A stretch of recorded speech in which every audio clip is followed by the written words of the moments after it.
this newspaper.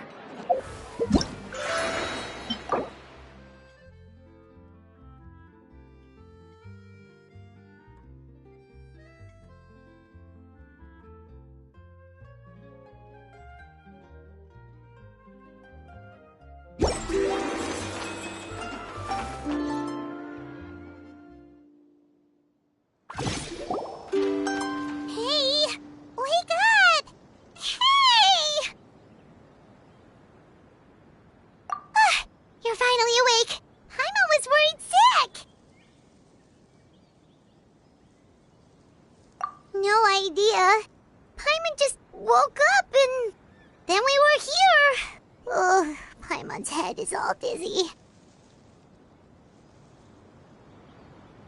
The scenery here looks different, too. What should we do, Traveler? Please don't tell Paimon someone abducted us and brought us to some strange place that we could never leave.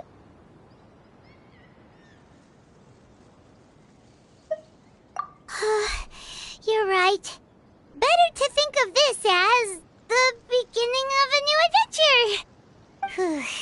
Thank goodness you're still here. If Paimon woke up alone, she probably would be trembling in a tree hollow.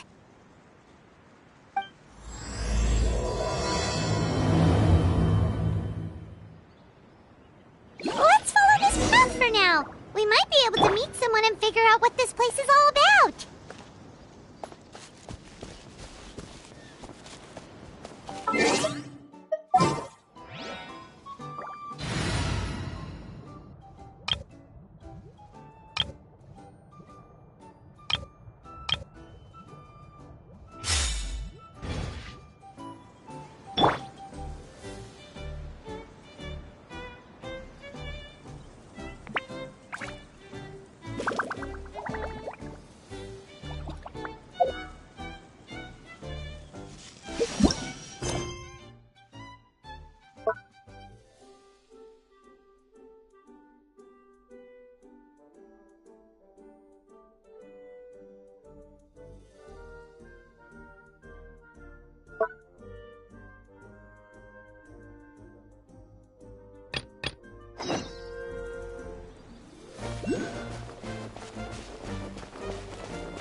The road looked weird to you.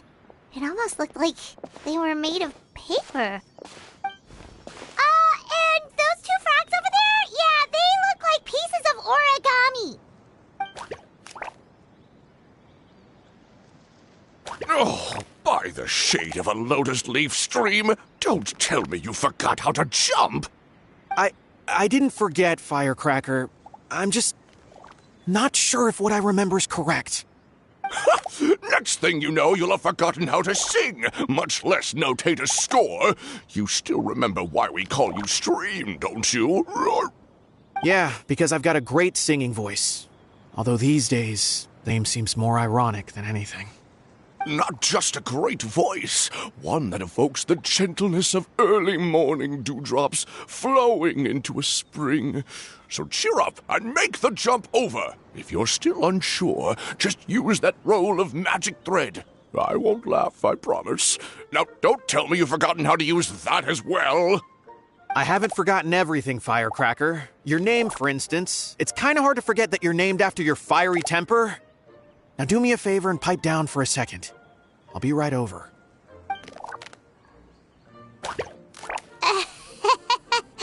You saw that too, right? Paimon's not seeing things, is she?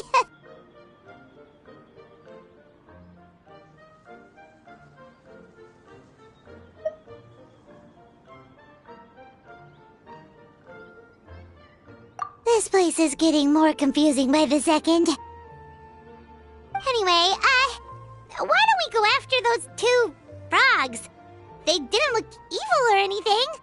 Plus, they might be able to help us out.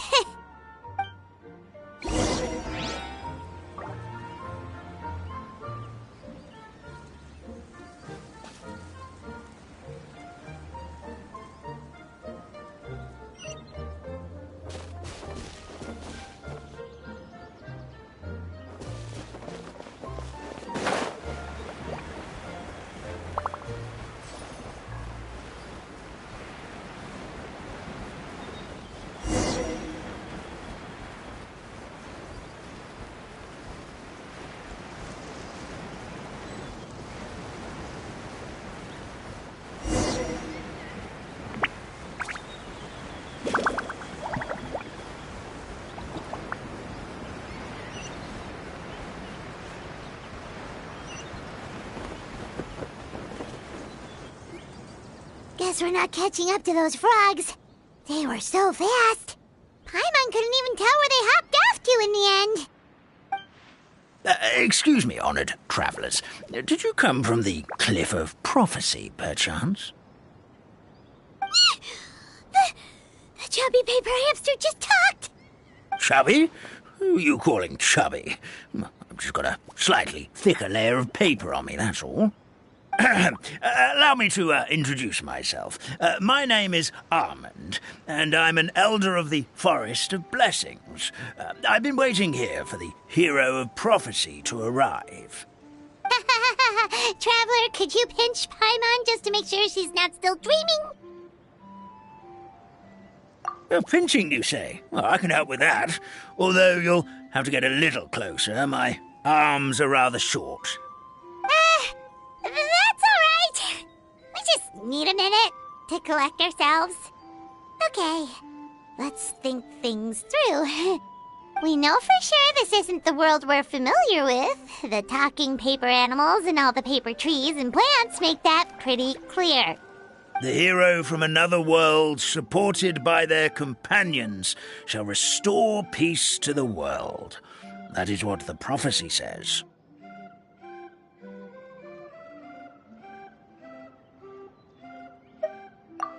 Dearie me, I completely forgot to introduce you to this world, didn't I? And here I am, getting all excited by the arrival of the hero. You'll have to excuse me, this old brain isn't what it once was, all shell and no nut. Oh well, perhaps my once glossy paper has faded past the point of no return. It's okay, really. You can just tell us all about this world now.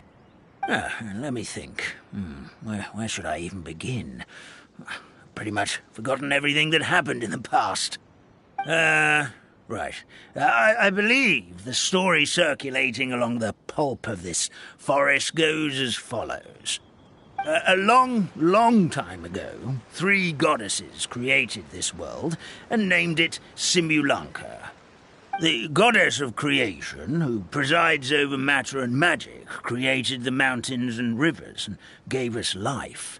Her powers also paved the way for Simulanka to exist in numerous worlds. After the goddess of creation came the goddess of prophecy, with dominion over the stars and the course of fate itself. She induced the sky to spin and the earth to move. Even to this day, her statue still stands tall at the highest point of Constellation Metropole. The final goddess was the goddess of fate, she who reigns over all treasured tales and dearest wishes. She bestowed upon us the fierce and everlasting feelings of love and hate, and showed us the meaning of death and hope. Whoa, they all seem super impressive. Sounds like they really did a lot. Of course.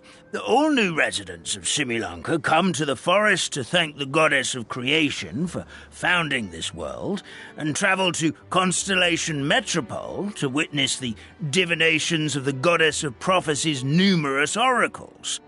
After that, they make their way to the end of the world and tell the goddess of fate about their most cherished dreams. Well, at least that's how it used to be. How it used to be? Did something bad happen? Oh, yeah. That has to do with the hero you're waiting for, right? Yes, this old brain of mine may have forgotten many things, but I will never forget the day the evil dragon descended upon our forest. It came down from the skies in an ominous black mist and ravaged our homeland. Its gigantic footprints can still be seen in the kingdom of breezes and bells. We're incredibly fortunate that no one was hurt. Sounds terrifying. The terror doesn't stop there, I'm afraid. Ever since the attack, the Calligraphy Tavern in the forest has been closed. No one knows why, but it's a catastrophe of the highest order for us, forest dwellers.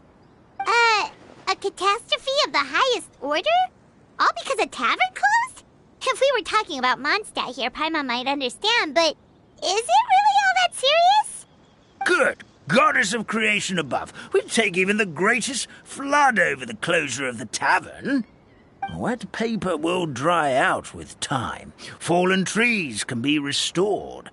But the Calligraphy Tavern is the only source of the magic tonic that sustains all creatures in the forest. Magic what? Magic tonic. It was gifted to the forest by the goddess of creation herself. A special potion that helps us maintain our vitality. Well, our bodies will gradually crumple and become brittle until they eventually disintegrate entirely. Our colors will fade and we'll start to lose our memory until we can't even remember our own names. But wait, Grandpa Almond, does that mean you've already... Oh, I'm afraid so. The color has all but completely faded from my paper. To be honest, all I really remember is that I'm supposed to wait here for the hero of prophecy. But I've already forgotten who gave me that order to begin with. Then we've got to act fast! How can we help? Oh, brave Pixie. May the goddess of fate reward you and your friend for your kindness. Could it be you're the heroes I've been waiting for all along? Not sure how we know that. Plus, we can't even remember how we got here, so it's not looking too promising.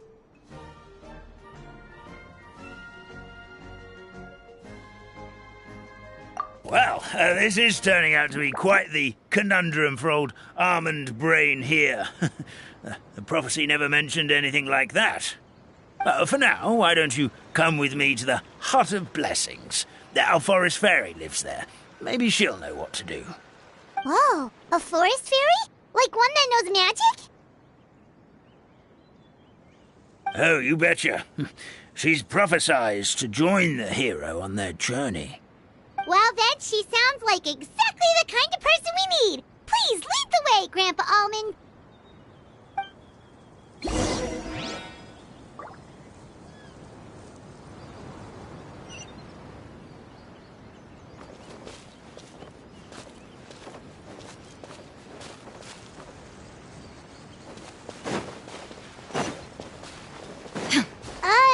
That meadow over there looks pretty strange.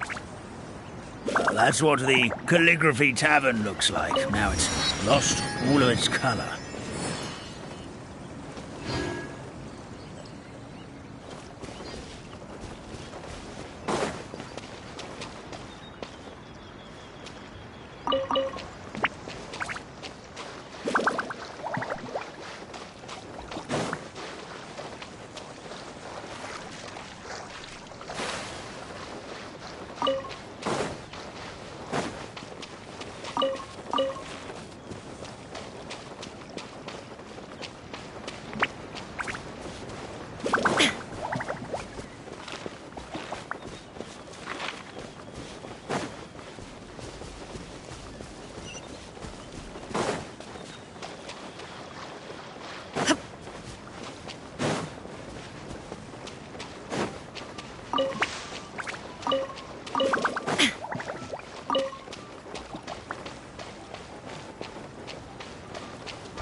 this is the place. If you could just wait a moment, the ferry should be... Traveler! Paimon! Paimon knows that voice! It's really you! I'm so happy to see you!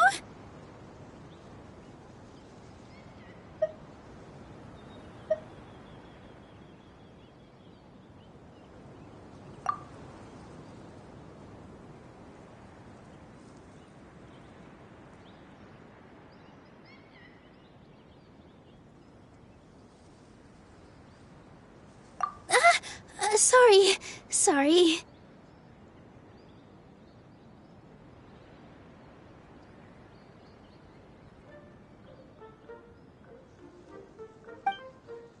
So Nilou is the forest fairy? Well, you certainly look the part.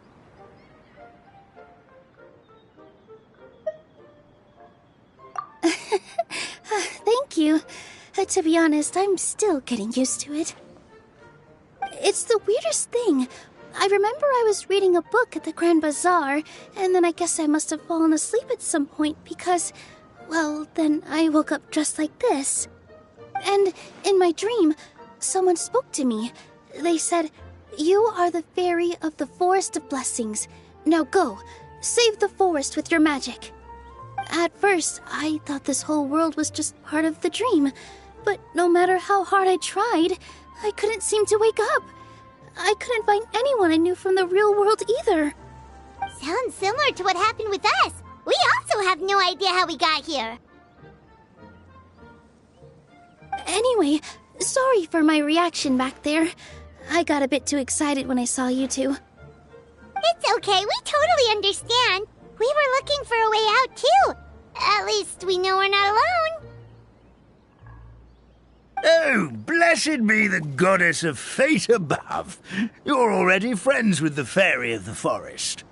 Grandpa Almond, thank you so much for bringing my friends here. Could you let the others know I'm coming? I'll head over right away. Of course. Leave it to me. Hey-ho, pistachio. Today truly is a blessed day. Wow, Nilou. Looks like you made short work of getting to know the locals. Well, when I arrived here yesterday, Grandpa Almond told me all about the state of this world. Since they think of me as their forest fairy, I just felt like I had to try to help them. Oh, so you mean like using some kind of forest magic to repair the tavern? Unfortunately, I don't know how to use the magic of this world. I've tried using my vision, but it doesn't seem to work here. If the books stored in this hut are anything to go by, this seems to be the place where the goddess of creation first made the townspeople of this forest. She folded the pages of books into small origami animals, gave them life with her magic, and with time, that's how the Forest of Blessings took shape. Maybe one of the books here could teach us how to use magic. I read them all, but only found one reference to magic. The incantation, Abracadabra, means to create what I say. This is a world made up of words, where fantastical powers can be wielded by all.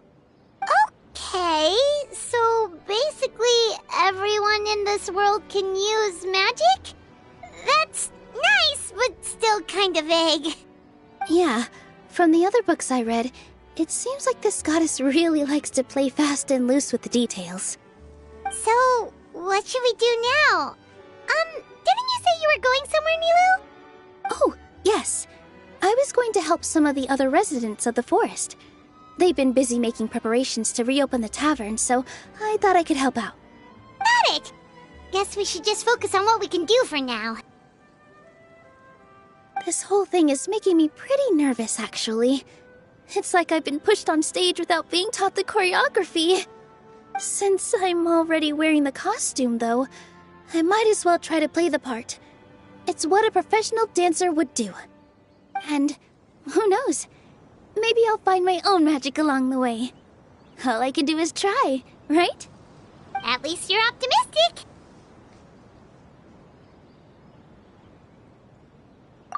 Thank you. Then let's go.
The world remains constant over the centuries, but human life is like the dew at dawn, or a bubble rising through water.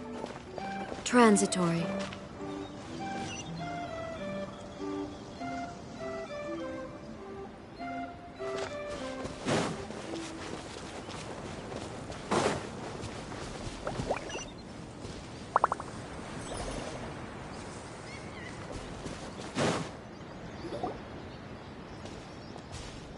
Look, the forest fairy is here, and she brought her companions. Grandpa Almond was right. They do look promising. Hello there, everyone. I heard you were working on the piping for the Calligraphy Tavern. Is there anything we can do to help? Oh, we wouldn't dream of troubling you with our petty problems, my lady. Don't you worry. We have it all under control. You sure about that? Because from where Paimon's floating, the piping is looking pretty chaotic. Yes. We have my careless friend to thank for that. He promised we could leave the pipe connecting to him, and, well, the results speak for themselves. Hey, I just wanted to inspect each pipe. This is the network the magic tonic has to flow through. I was just trying to be thorough, so I disassembled the whole thing. Yeah, and now you've forgotten how to put the thing back together. Have you been eating too many nuts again? 'Cause you are what you eat. Please don't fight. I know everyone wants the tavern to reopen as soon as possible so that the forest can return to normal. So, why don't you let us help out?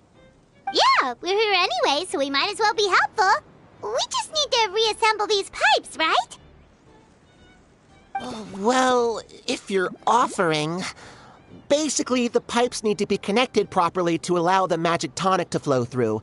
If you put the wrong pipe in the wrong place, the tonic will get stuck halfway. Attention to detail is key. Says the guy who messed up the whole thing in the first place.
Oh, amazing! You did it!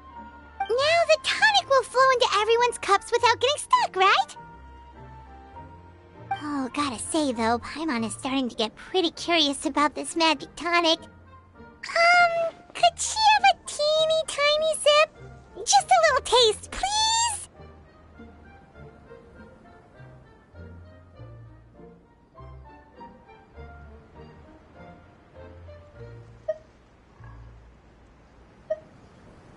It's not greed, it's curiosity. Well, if it's really just one sip, I guess that would be fine. Just be careful. This is one of the last cups left in the entire forest. We're supposed to save it for our research. Just a sip, promise. Okay, here goes. We will. What? What was that? Oh, it's sticking to Paimon's tongue. Wait, is this just regular ink? Wait, does that mean what the legend says is true? The goddess of fate used ink to compose her stories on paper, and the goddess of creation used her power to bring those tales to life. No wonder the tavern is so important to the forest. Maybe the fading disorder occurs when the ink within the body dries up. That would explain why the beings here are forgetting their own stories. Oh. I'm not really sure I can really wrap my head around this conversation, but there's no need to get all worked up on our behalf, my lady. With the pipe installed, I'm sure the tavern will be up and running in no time. What do you mean, can't wrap your head around it? The fairy is recounting the story of how the goddesses gave us life. In fact, I've seen the goddess of creation with my own eyes. Really? Don't be ridiculous. There's no way you're old enough to have met her. We're the same age, and I think I would know considering we went to tell our wishes to the goddess of fate together. So stop talking a load of papier-mâché. Oh, fine. It was my grandfather, all right? He was the one that saw her. He said that one day after he finished work, he saw the goddess of creation grant us life with his own eyes. In her hands, she held the very paper used to form our bodies. She whispered something into the pages, and then suddenly a paper frog was born, ready to leap into the world. Oh, it was spectacular.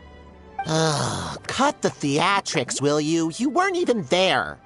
Wait, so that's it? Paimon thought creation magic would have a little bit more pizzazz. Oh, so in your world, the creation of life is a much showier affair? Huh, I'm learning something new every day. Well, that's not exactly what Paimon was trying to say. Magic doesn't have to be spectacular.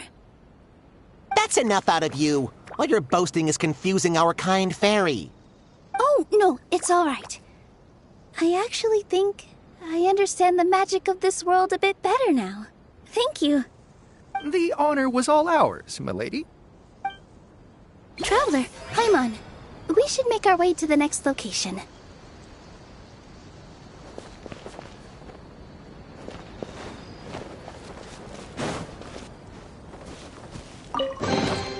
But a momentary distraction.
Take them. I have no need.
Come on, focus. Stabilize.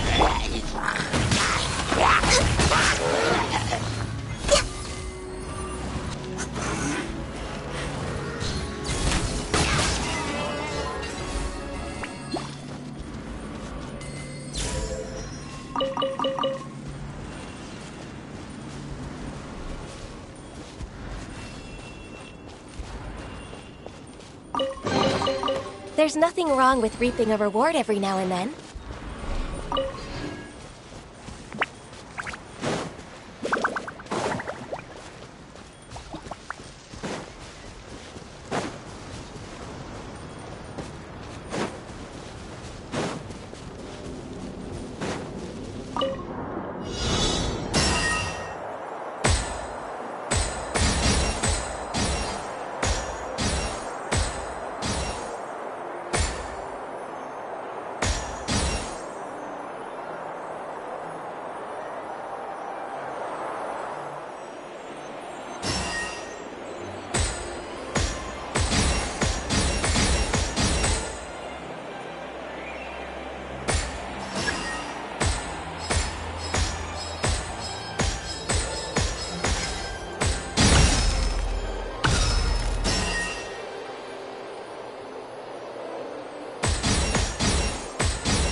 Solidify! Shine down!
Take them.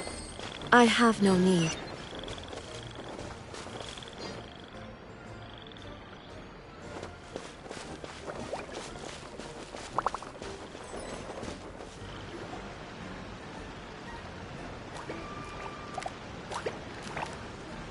Oh, Stream!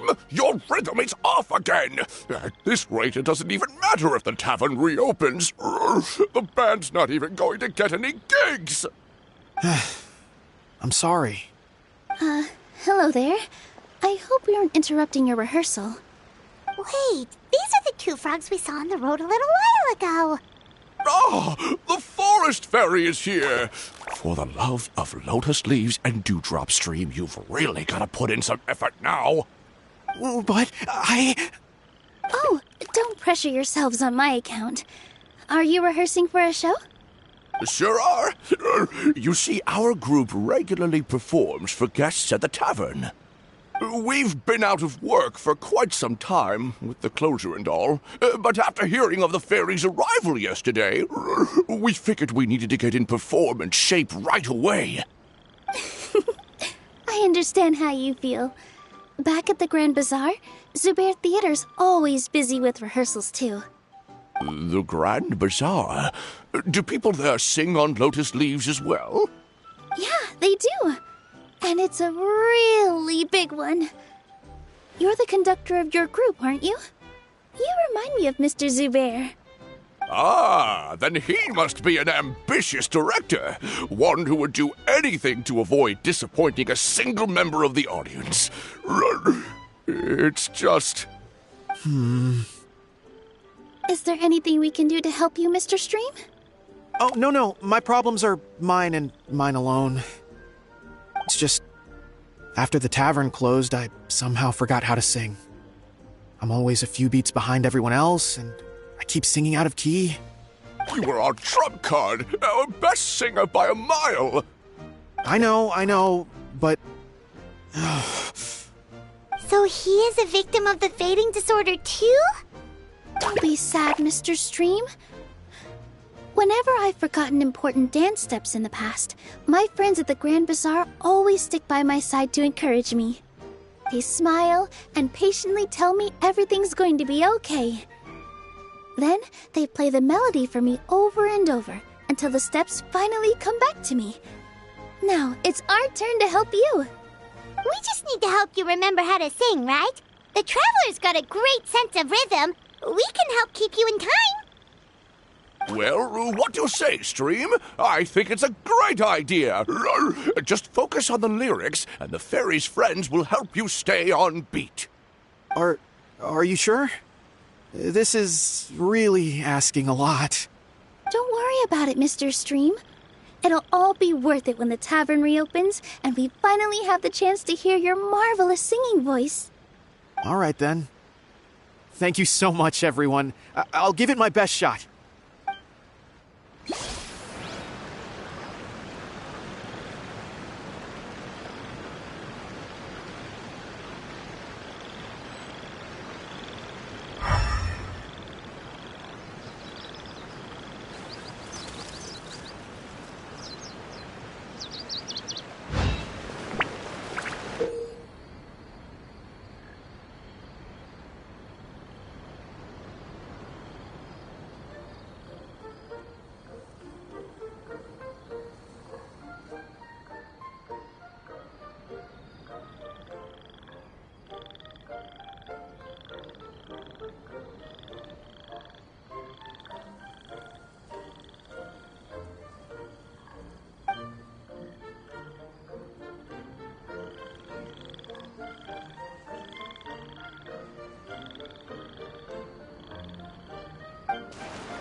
No good! Your rhythm is off again! Excellent! Perfectly in time!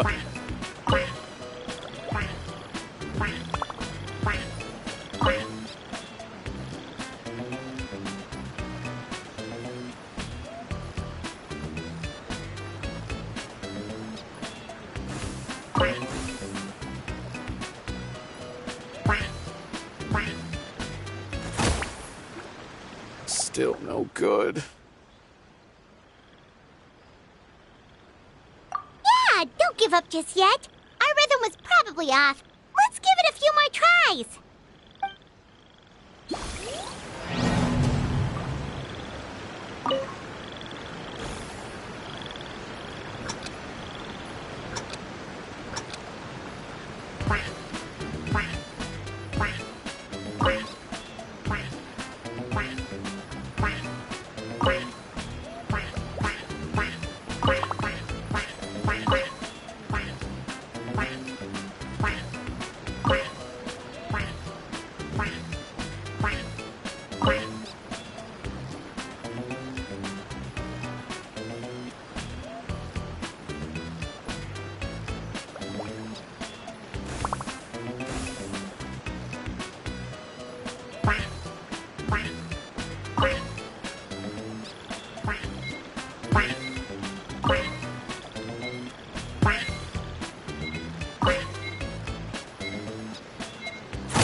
feel like I'm getting the hang of it again.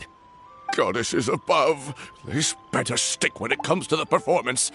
Just do it exactly like how we rehearsed. Thank you, everyone.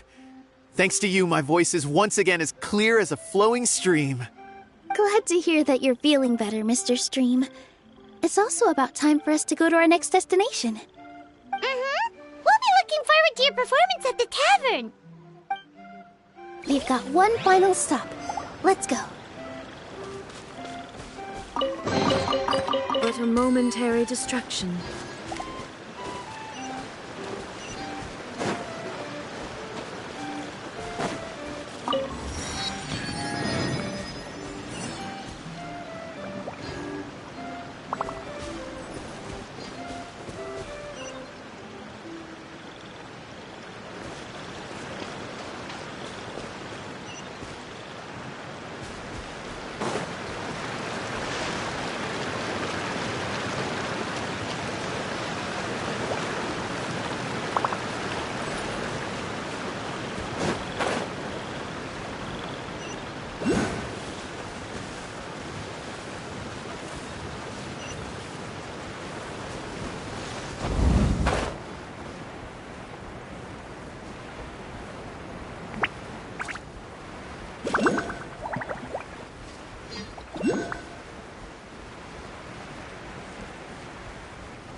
Oh, my dear Citrus, please tell me you're joking. We can't have you out of commission with the tavern about to reopen. I'm sorry, Grandpa Almond. It's the truth. I was just too excited for the reopening and must have fallen asleep in an awkward position. Grandpa Almond, we're here to help. Oh, hazelnuts on high. You could not have come at a better time. Please allow me to introduce you. This is the bartender of the Calligraphy Tavern, Miss Citrus. Miss Citrus is supposed to add all kinds of delicious fruits to the magic tonic. Her additions are what turn it into the finest brew in the land. She's indispensable to the operation of the tavern. I appreciate the kind words, Grandpa Almond, but... Ow, my neck. Are you all right? Terrible timing. Getting a kink in my neck at a time like this? Could you give my tail a little twist? That should help free up the movement in my neck.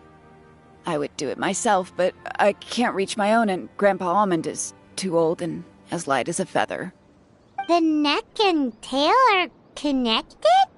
Of course they're connected. Just like how you can't have a rainbow without rain. Anyway, you just need to position me at the right height to pick the fruits. And then put them in the barrel over there.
This doesn't seem quite right.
This doesn't seem quite right.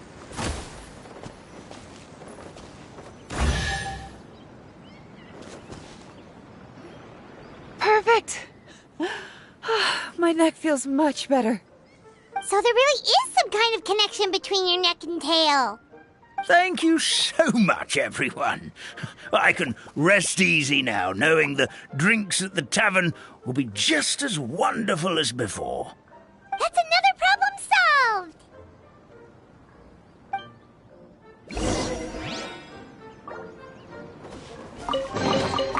But a momentary distraction.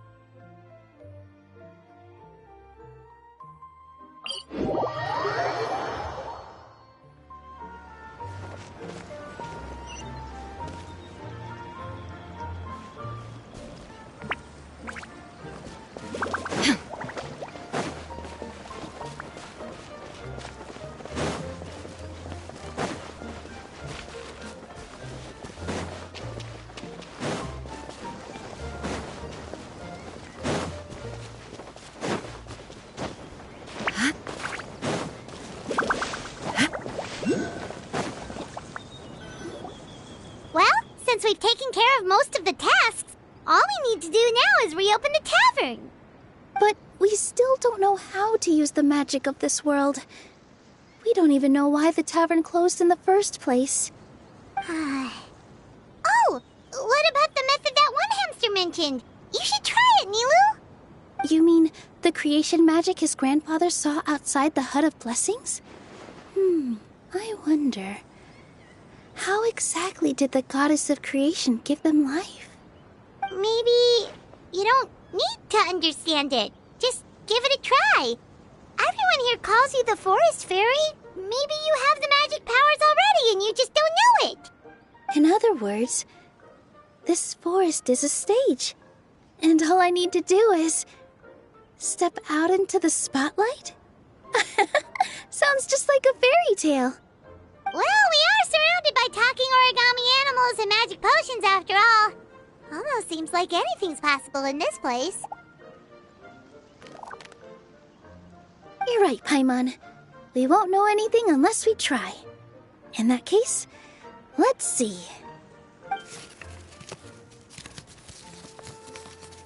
This is how you do it, right? I think I got the folds right. Whoa, your origami skills are great! I once saw one of our prop people making something similar. It looked really cool, so I took some time during my break to learn the basics. It's not a bad way to stave off sleepiness either. Well, how do you feel? Sense any, magical powers flowing through you? No. No? What are we missing? Magic words? But how am I supposed to know what the goddess said to bring them to life?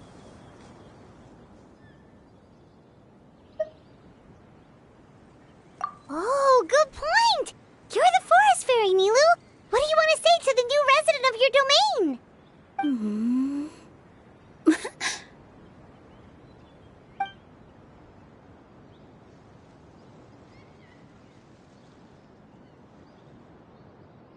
I bestow upon you the blessings of the forest and offer you a home in this land. Your name shall be Hadisara. May you bloom in this world as beautifully as the flower I love. My name is Padisara. It worked! It actually worked! Well, peel my shell and call me a nut. I never imagined I'd witness such a miracle at my age. It's just like what the stories said about the goddess of creation. Shell? Miracle? Nice to meet you, Padisara. I'm Nilu, the fairy of this forest. From this day forward, this place is now your home. Hello, Fairy Nilu. I hope you'll grow up happily in this forest. Grow up. Oh, you can leave the little one with old Almond for now. Oh, this sure brings back memories. It's been such a long time since we last held a welcome ceremony. Here, Padisara. Come to Grandpa Almond. Well, now that Nilu has mastered the goddess's magic, we should be able to reopen the tavern, right? Grandpa Almond, could you send a few people to check the underground space beneath the tavern? Oh, of course. May I ask why? The moment I used magic, I sensed something strange down there. I have a feeling it's connected to why the tavern had to close down. Of course, we'll look into it right away. Make sure you listen to Grandpa Almond, Padisara. Don't go running off on your own. Padisara, listen. Running! Hey, come back here, you! Wait! Yep, that's Nilu's creation, all right. She's got so much energy. Anyway, how did you manage it, Nilu? Well, all I did was say my wishes for her out loud. Maybe the magic is in the words themselves, just like the book said. This place is seeming more like a fairy tale by the second. I mean, or somewhere called the Forest of Blessings, so it kind of makes sense. Well, anyway, Paimon thinks this magic suits you perfectly, Nilu.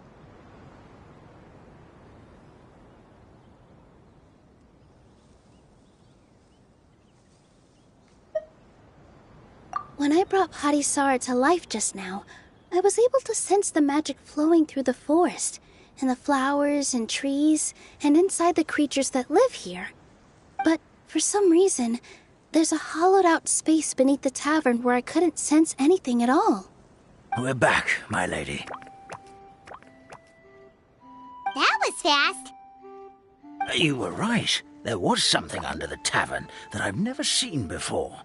It looked transparent and gave off a clinking sound when I knocked on it. Transparent and clinking. Oh, I've got it! Already? You've got to use fairy tale logic, Paimon.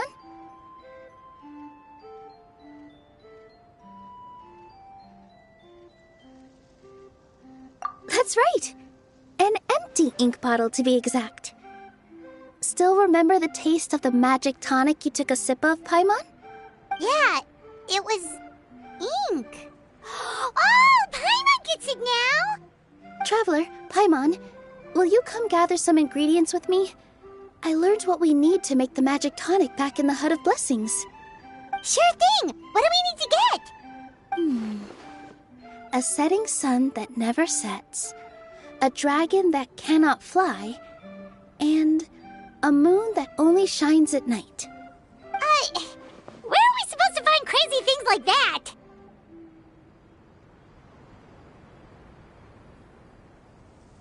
What? How did you get that so fast?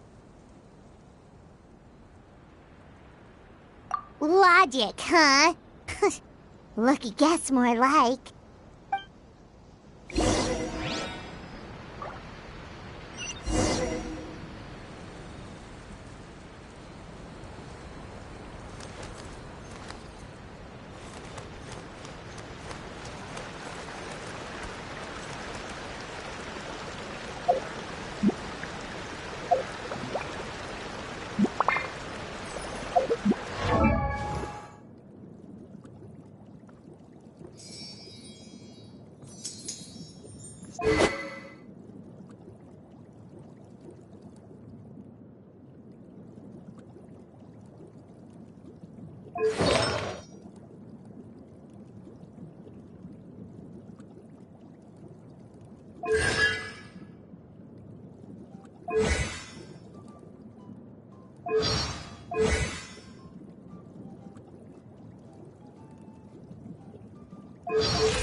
There is no escape!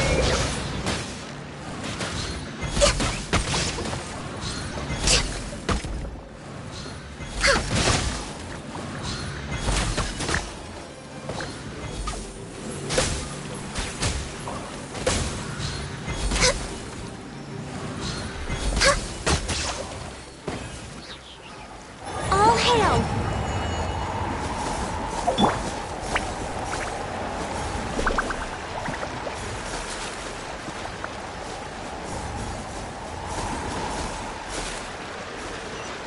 That should be everything, right? What should we do now? Let's go back to the Hut of Blessings.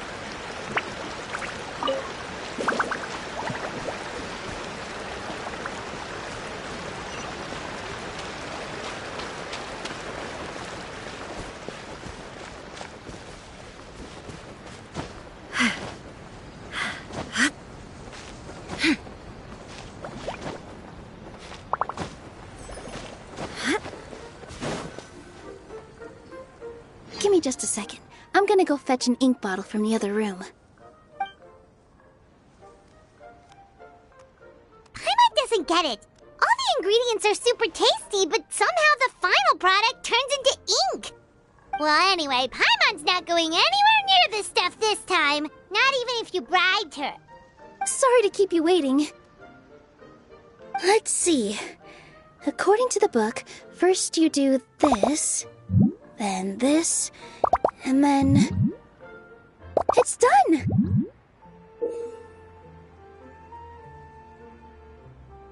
Wow, magic sure makes everything super convenient.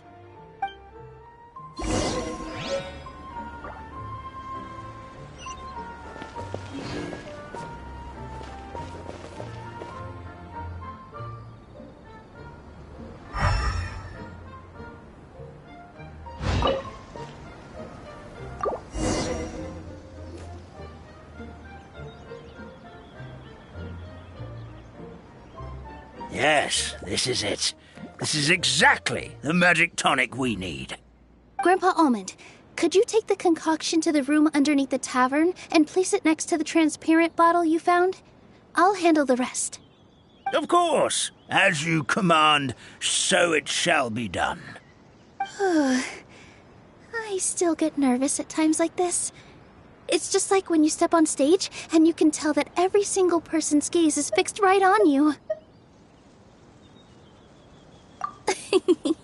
Thanks, you two. I can't tell you how great it is to have you by my side. Almost makes me feel like I've been blessed by the Goddess of Fate, too. Let's go. We shouldn't keep everyone waiting.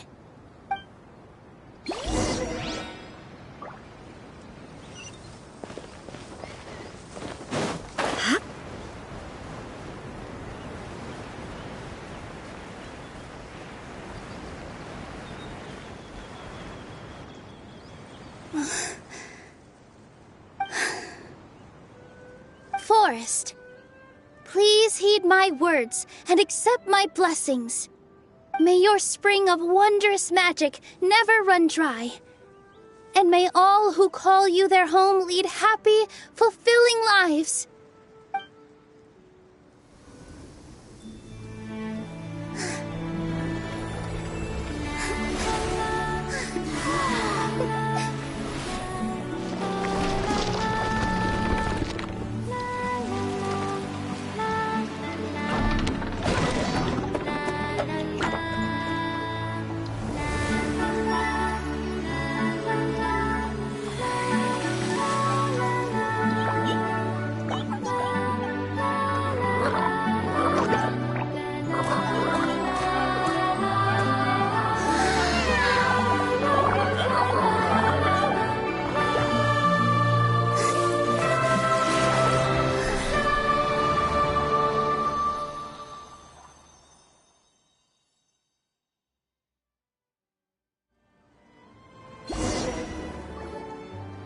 Fairy Nilou is amazing!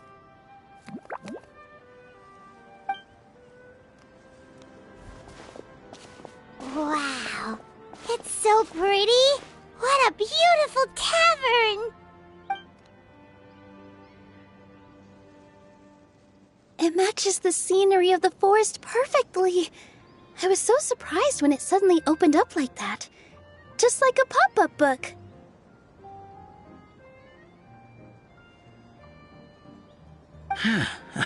I remember now. I remember everything. It was me. I was the one who went to the top of Constellation Metropole and witnessed the goddess's prophecy. The hero who shall save this world will descend upon the Cliff of Prophecy. The hero, supported by their companions, shall restore peace to this world. So the prophecy really did have all the answers. You just forgot the first half. That's why I was waiting near the Cliff of Prophecy. Wonderful. Simply wonderful. There's still some hope left for old Armand after all. Is the Cliff of Prophecy that place with the huge mural? 'Cause that is where we woke up, but we don't remember anything about how we got there. Also, we didn't get a change of clothes like Nilou. Are we definitely the heroes? If not you, then who else? You've already helped the fairy revitalize our forest. To us, that makes you heroes, prophesized or not. All right. Either way, we're going to keep adventuring, even if it's just to figure out how we can get back to our world.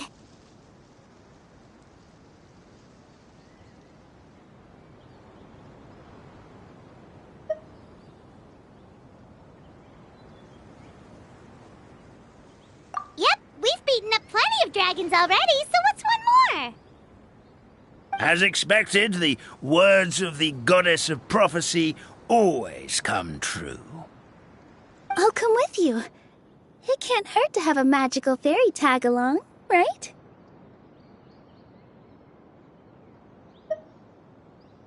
Heroes and fairies, dragons and new adventures. This is sounding more and more like a fairy tale by the second. I would say your next stop should be Constellation Metropole. It's Simulanka's most prosperous city, just across the sea. Once you've arrived at the Astral Garden at the highest point in the city, maybe you can try seeking divine counsel from the Goddess of Prophecy herself. Are you leaving, Fairy Nilu? I'm afraid so. There are still other people who need my help. I won't go far, though, and I'll come back to visit the minute I have time to spare. So be a good girl, Padisara, and help out Grandpa Alma whenever you can, all right? Mm-hmm. Got it. Padisara will wait here for you. That's a good girl, Padisara. I almost forgot.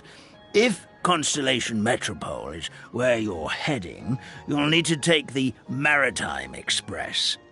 I'll head to the station first thing tomorrow morning and wake up that lazy station master for you. Why don't you take a break for the rest of the day? You should savor the beautiful scenery of the forest before you go. Sounds great! Paimon definitely feels tired after being on the go for so long. There's a spot in the tavern with Paimon's name on it. Oh, sounds like someone's ready to order. Oh, well, if you're offering, Paimon will take a glass of Buell fruit tonic. But hold the tonic.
Morning. Guess everything that happened yesterday wasn't just a dream then. Well, it's time for our next fairy tale adventure. We should head to the station Grandpa Almond told us about.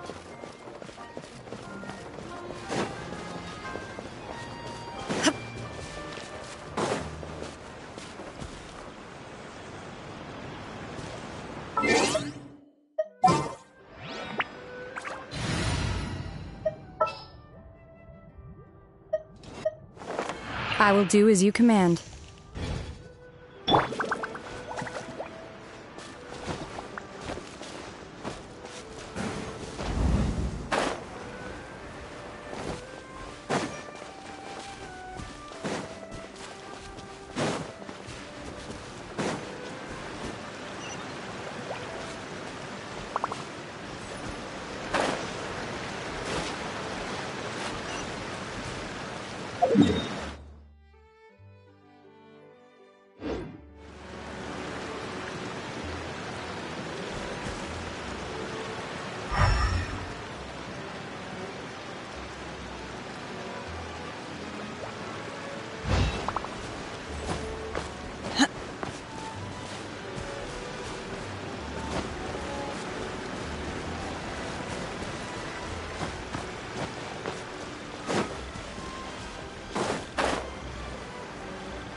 Get up, said Jewel.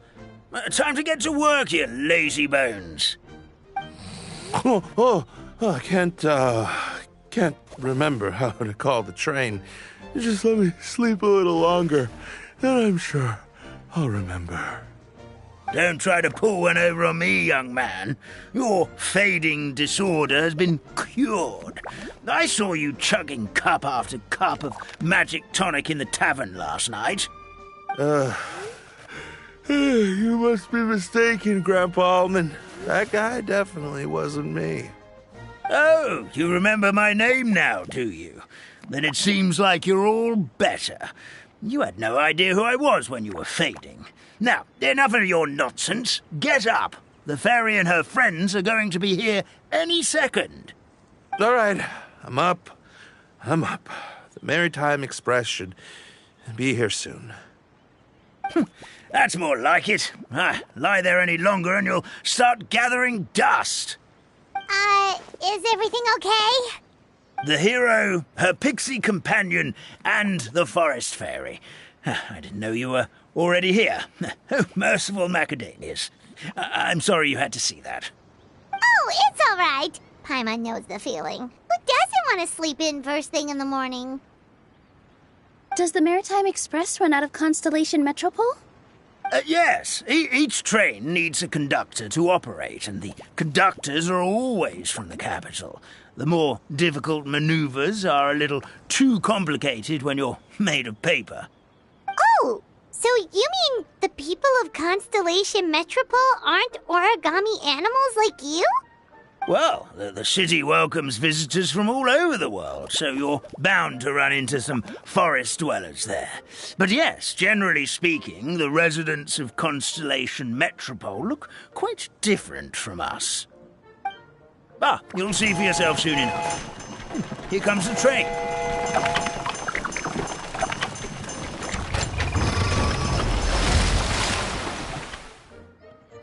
Pleasure to meet you, everyone. My name is Will, and I'll be the conductor for your journey today. I'm assuming you're the ones who called the train. Whoa, it's a little toy man! Yes, we called the train. The hero and the forest fairy need a ride to Constellation Metropole. The hero and the forest fairy, the ones from the prophecy. Oh, why didn't you say so earlier? We could have prepared a far more luxurious train. I'll just go back and get a better one. That's okay, Mr. Wheel. We're trying to get to the city as fast as possible. We just need you to get us across the sea. In your capable hands, I'm sure we'll get there in no time. Of course, my lady. It would be an honor. Well then, all aboard, sit anywhere you like. We'll get a stunning view of Simulanka no matter where you're seated.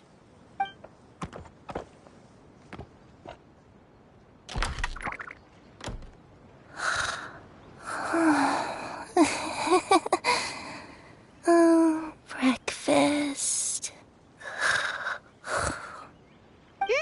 Did one of you just say something?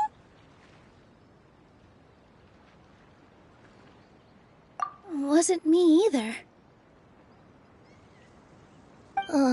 Breakfast. Oh, come back. Sounds like the voice is coming from inside the train.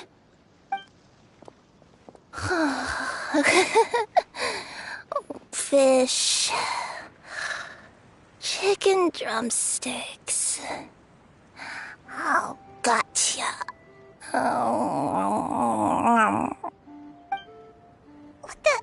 What's Kirara doing here?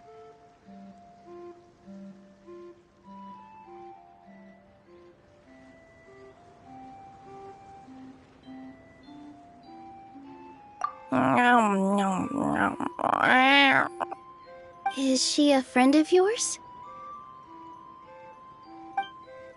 Oh, let Paimon introduce you. This is Kirara. She's... Oh, wait. Actually, maybe we should wake her up first. So noisy. Is it morning already? Oh, morning. Huh? Traveler! Paimon! It's you? Which means... Oh, thank goodness. It was all a dream after all. Oh, gotta hand it to my imagination. It all felt super real. There were these toy people, but they were alive and they could talk. Madam, sleeping overnight in the train car is prohibited.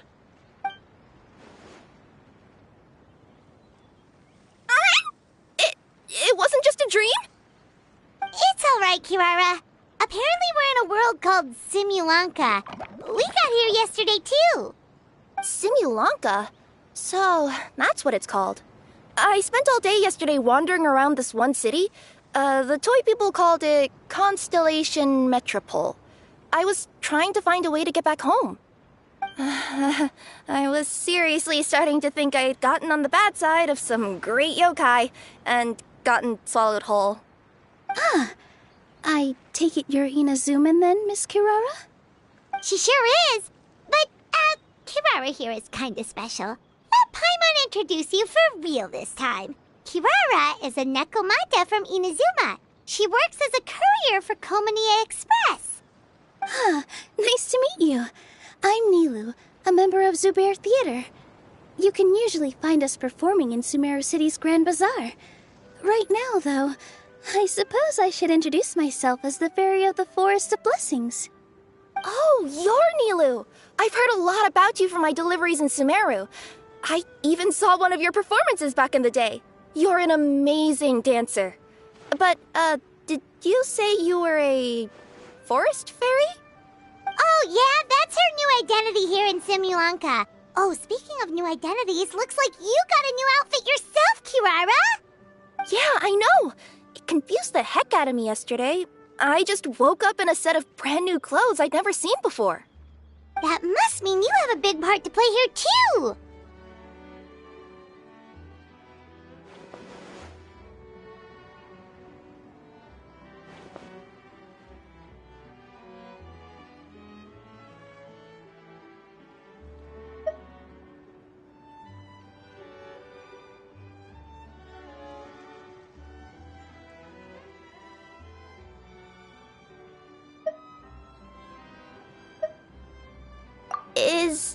Is that a thing?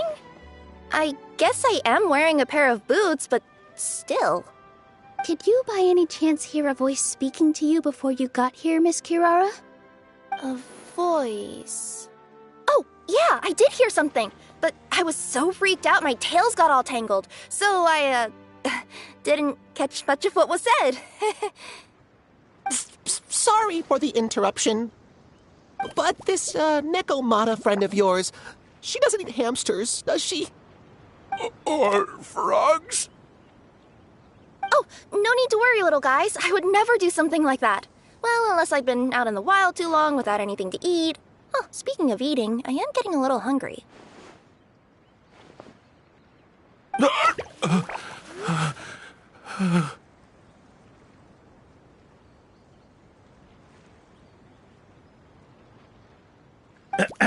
Where are your manners, everyone? This young lady is a trusted friend of our esteemed hero. Now, I know a fear of felines is etched into us with ink, but I'm certain Miss Nekomata in boots here means us no harm.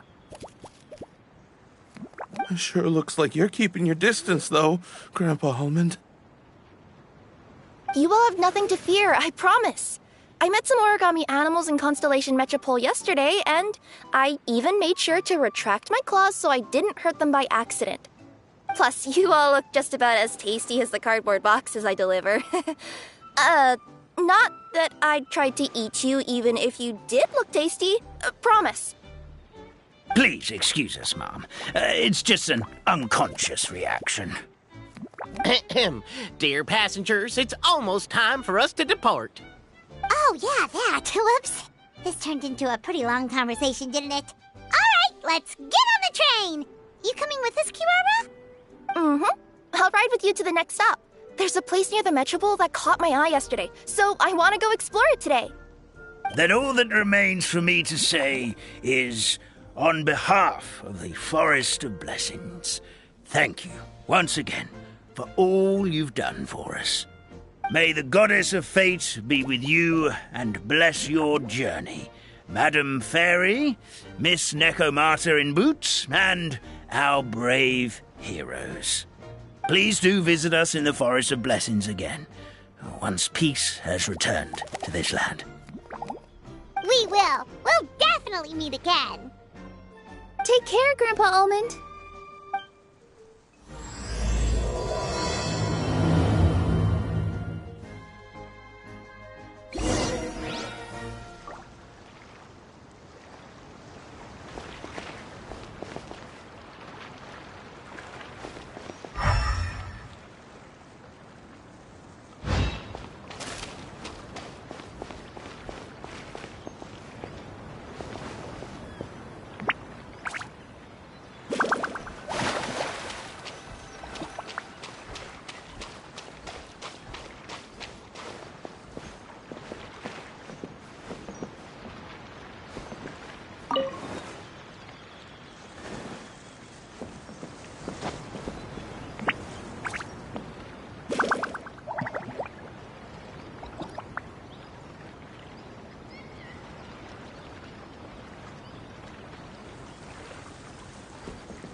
Have a safe trip!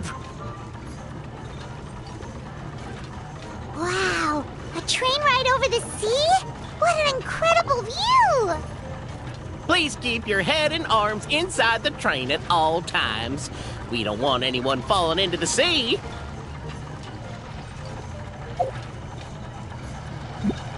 There's a train coming the other way too! Hey!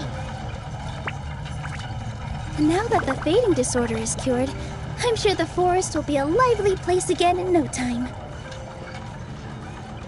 I gotta go explore that forest at some point. It looked so pretty from the train. I just hope they, won't be too scared of me.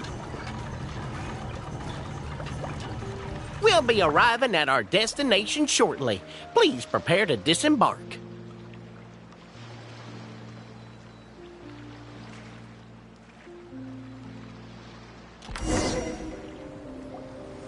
Here we are! Constellation Metropole is right over there. It's a short walk from here to the Gear Sky Ladder, which will take you right to Metropole Square. And thank you again for choosing Maritime Express. Great! And thanks to you for a smooth and pleasant journey, Mr. Wheel. The train cars were comfortable and spacious, and I had a great night's sleep. I'll definitely be back.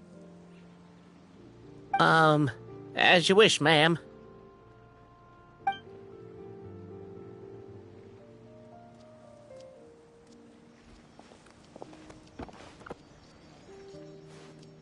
Where should we go next? Is that place you wanted to check out nearby? Mm-hmm.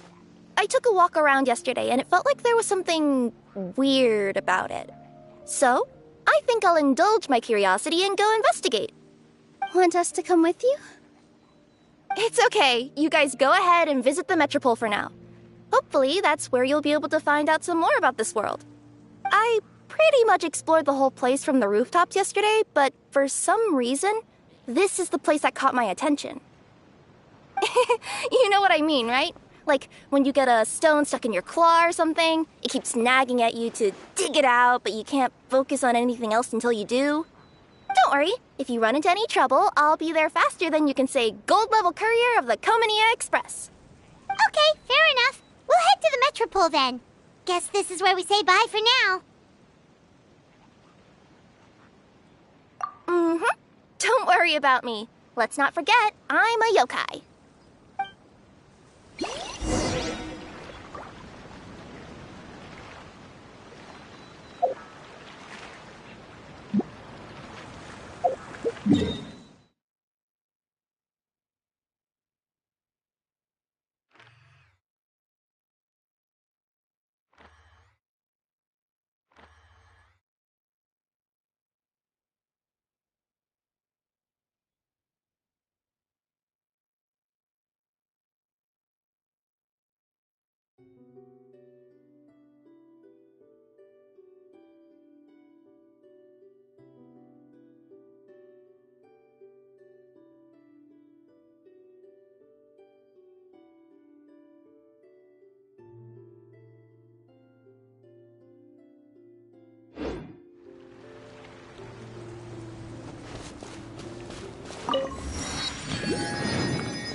This is what the world considers to be treasure.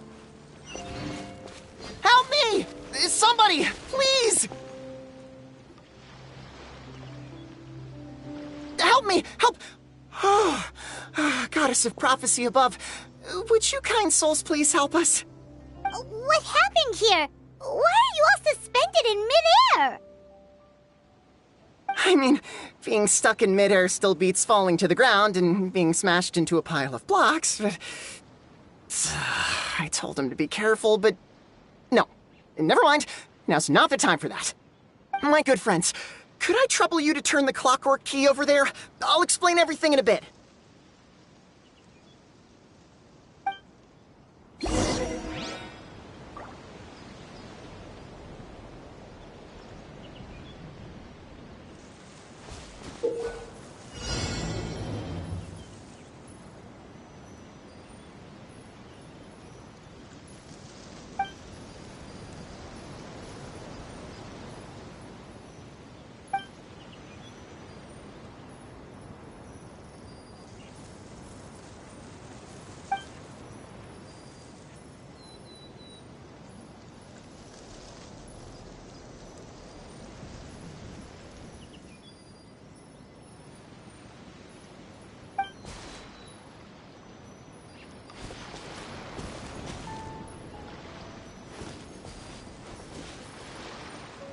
Shit!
Thank you.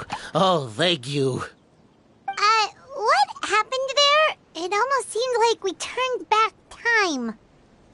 I take it this is your first time witnessing the power of the Goddess of Prophecy, then? If so, I can see why you might think that. Basically, this is a gift bestowed upon Constellation Metropole by the Goddess of Prophecy, who rules over the natural course of all things. It helps those who have deviated from their proper path to get back on track. Proper path? Do you mean everything that happens in the Metropole has been planned out since the very beginning? Why are you saying that as if it's a bad thing? You're not explaining it clearly. Here, allow me. Of course, all the residents of the Metropole have the freedom to live their own lives. For instance, whether I use olive oil or sesame oil in my morning skincare routine is entirely my choice. But whenever something disastrous is about to happen, like when I almost got turned into a pile of rubble just now, the goddess's magic will activate in the world around us. So, in other words, it's kind of protection magic? To keep people alive? You could say that. There are other situations in which it activates too, but that's basically correct. Well, in any case, we're glad no one's hurt. Are you heading to the Constellation Metropole? Yep. Do you know where we can find the Gear Sky ladder? Oh, it's just that platform up ahead. The one with the key sticking out. That thing? Are you sure? Yep, that's the one. Pretty much everything in the Metropole runs on tracks and gears. The Goddess of Prophecy watches over it all. Which is to say, all the tracks are fixed. If a machine is set up to move forwards, it'll never move in reverse. This reminds Paimon a lot of Fontaine's clockwork toys. You mean, like those music boxes with dancing figures? I think I've seen one or two from the merchants in Sumeru. Yeah, exactly like that. Anyway, sounds like it's not gonna suddenly fall out of the sky, so Paimon's okay now. Should we get going?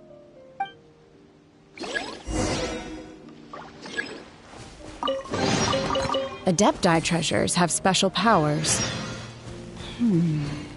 What about mortal ones?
Whoa, what a bustling city! This place is fit for a king! Our next step is to get to the top of the metropole and ask the Goddess of Prophecy for guidance. If there is a king in that castle, I sure hope he won't get mad at us for trespassing.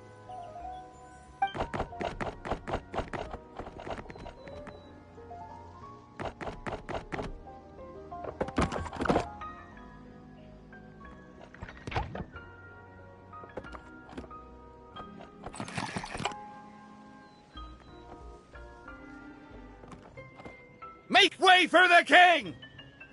Oh, darn, we jinxed it. Oh, no. Did he overhear us talking about us sneaking into his castle? Paimon hopes he's not mad. Silence! The one who shall soon stand before you is the ruler of Constellation Metropole, the one who descended after a meteor shower, and the protector of order and all the stars in the sky.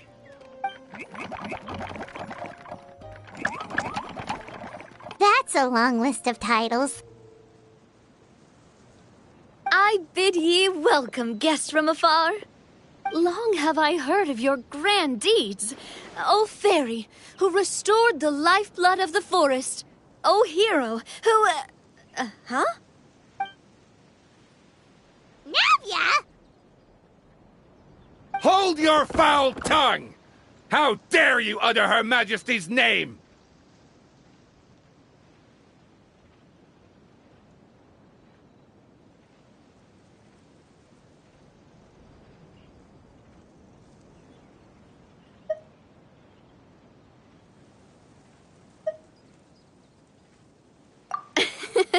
Nice one, partner.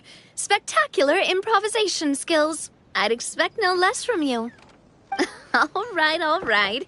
You can relax now. Allow me to make some introductions. This is the Traveler, and her trusty companion, Paimon. You are personal friends with Her Majesty the King? Please, forgive our grievous mistake. We had no idea. All right. The welcome ceremony is over.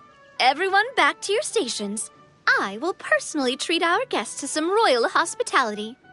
Yes, Your Majesty.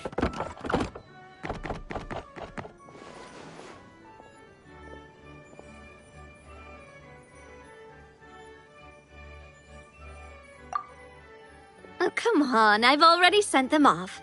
So anyway, how did you guys get here? We were gonna ask you the same thing! Also, how are you already king of this nation? And where did you get a crown? Oh, wait, don't say it! You just woke up like this, right? Sounds like you've answered your own question.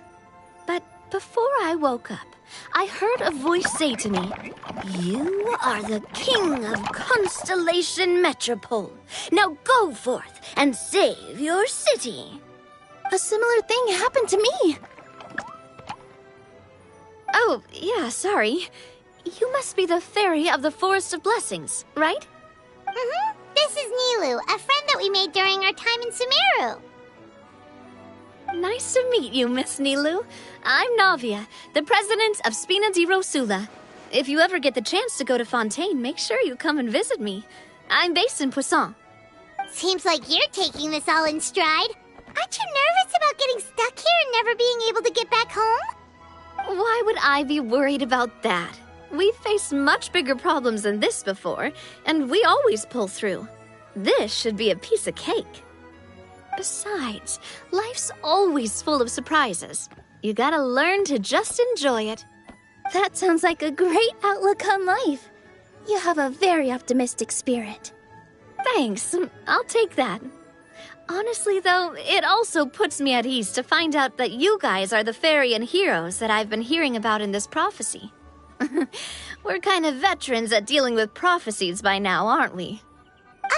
About that, has anything bad happened in the Metropole? We heard about an evil dragon. Did it make a mess here too? It sure did. Apparently, for whatever reason, he went for the stars above the city recently. Literally just flew up and started snatching them out of the sky. Luckily, the guards responded quickly and stopped the dragon from taking them back to his lair. Unfortunately, though, he dropped them before he flew off. Now they're scattered all around the Metropole. I've been out trying to retrieve them, but I only managed to get one of them before you showed up. Oh, I didn't ask yet. What brings you to the Metropole anyway? Oh, Paimon can explain.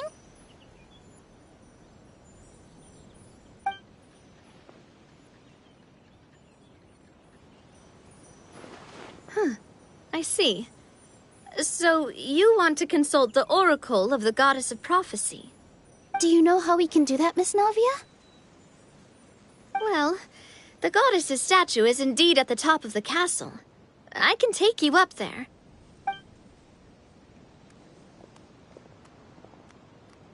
However, I've heard from the citizens here that the goddess hasn't given out any new revelations in a very long time. Really? But Grandpa Almond told us that he received his prophecy from the goddess. Oh, that's probably because the prophecy about the hero of Simulanka has been around for a very long time.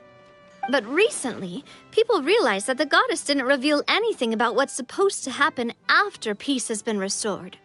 Huh, okay. Still, can't hurt to try your luck. And maybe you can help me get rid of the invaders while we're at it. Invaders? So the dragon's not your only problem?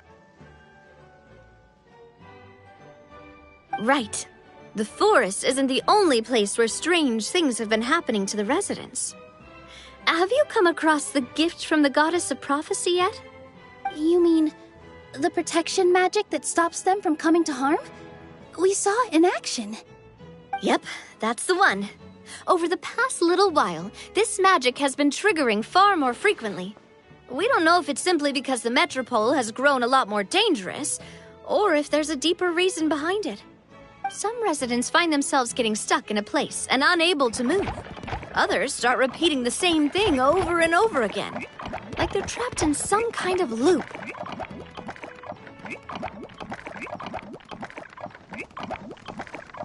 If we were to use clockwork toys as an analogy, could it be that the tracks have eroded, or the gears have slid out of place? That's exactly right, Nilu. That's basically what's happening. Anyway, some of the monsters outside the city saw this as an opportunity to launch an invasion. But we didn't see a single monster on our way here. That's because I already took care of most of them over the past couple of days. Of the remaining few, we trapped some of them inside the castle and chased the rest back out of the city. Okay, so to summarize, not only has the magic here gotten all messed up, but the dragons also knocked some of the stars out of the sky, plus there's a bunch of monsters in the city. Sounds like there's a lot more to fix here than in the Forest of Blessings. Well, defeating the dragon and the monsters should be straightforward enough. But how do we fix the magic? Supposedly, the goddess has had it all planned out for ages. One of her oldest prophecies says this: "Go and push the gear that connects up to the starry sky. When that time comes, I shall dance and return the tracks beneath my people's feet back to the stars in the sky." Huh? But weren't the tracks the gift that she gave to her people in the first place? Does that mean she plans to take the gift back? That's what the prophecy seems to be saying, yes. So, as a result, some people are against turning the gear, despite what the prophecy says, since they fear a future where they no longer enjoy the goddess's protection. But letting this drag on isn't the answer either, is it? No, and I think they know that. But they're just too afraid to take that final, terrifying step. They're still hoping there might be an alternative solution. Now, we could ignore their objections and go turn the gear ourselves, but...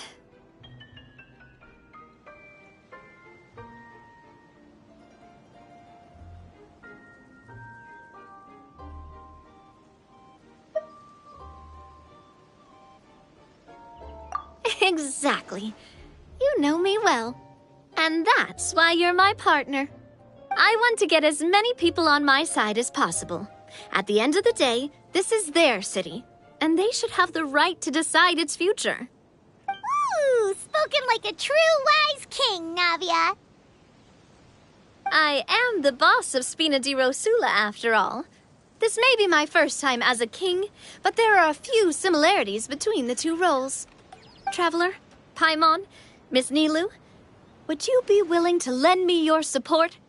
With your help, I'm confident we'll be able to find the most frictionless way to resolve the problems plaguing this city.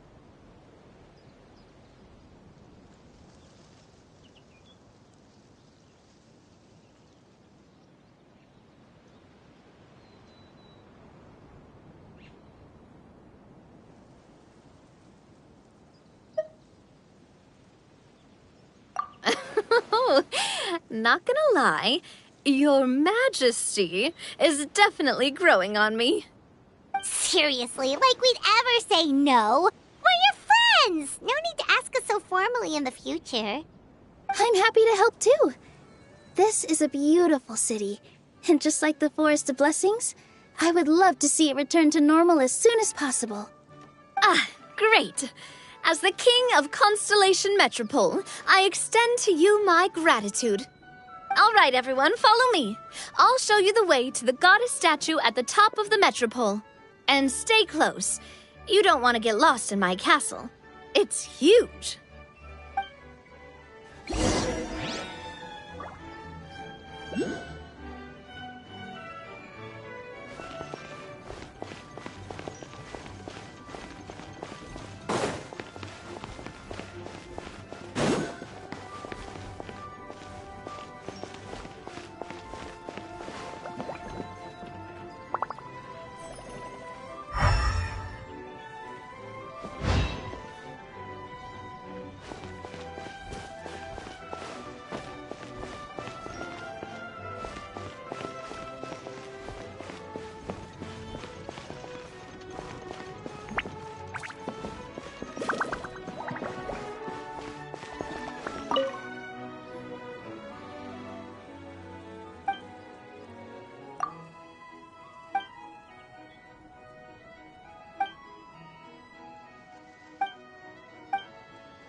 things. What are they used for?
These things, what are they used for?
This is what the world considers to be treasure.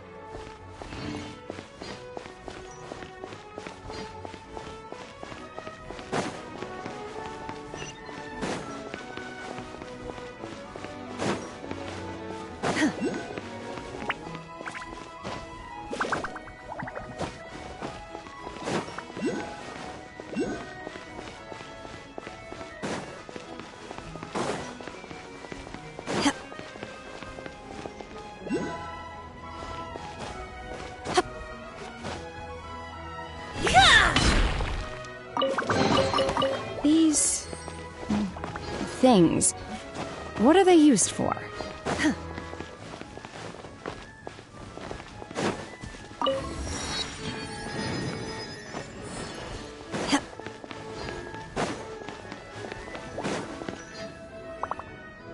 Huh? What's this? Wait. This looks like the star I found earlier. I told the guards to place it near the goddess statue. Maybe they ran into some trouble up there. Guess we'd better hurry.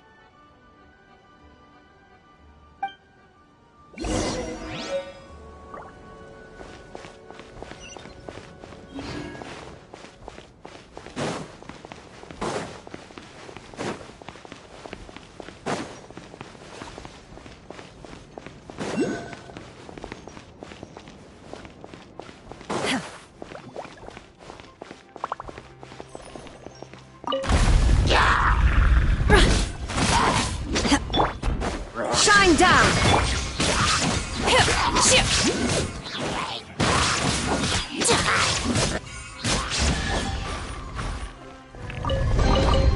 Adepti treasures have special powers. What about mortal ones?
Illusion shattered! Rest and rebuild! In your dreams! Access denied!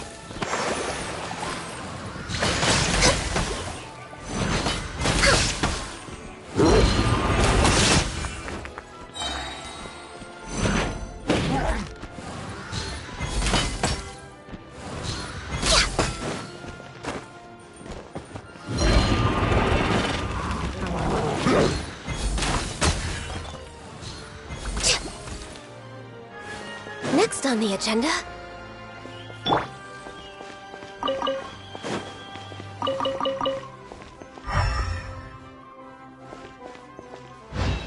Whoa! Why is the star on top of a mechanism? Uh-oh! More monsters incoming! Ugh. of ice and fire.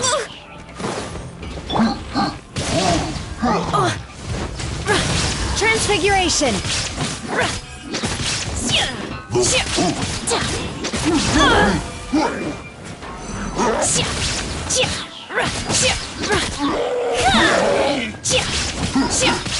Oh, you will regret this.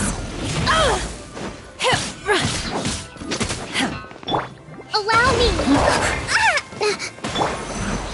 You will regret this. In your dreams.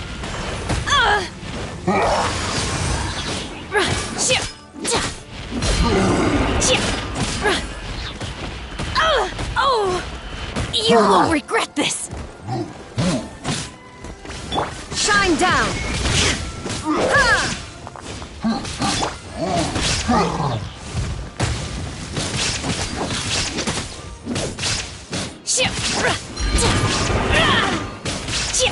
In your dreams. Oh.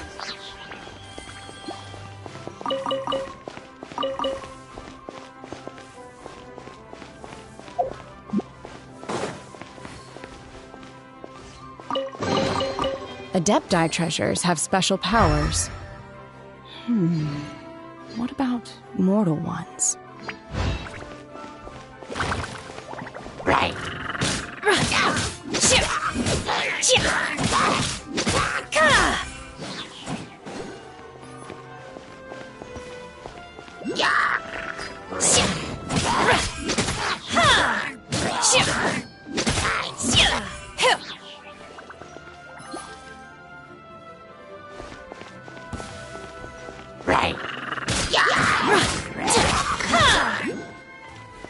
There is no escape.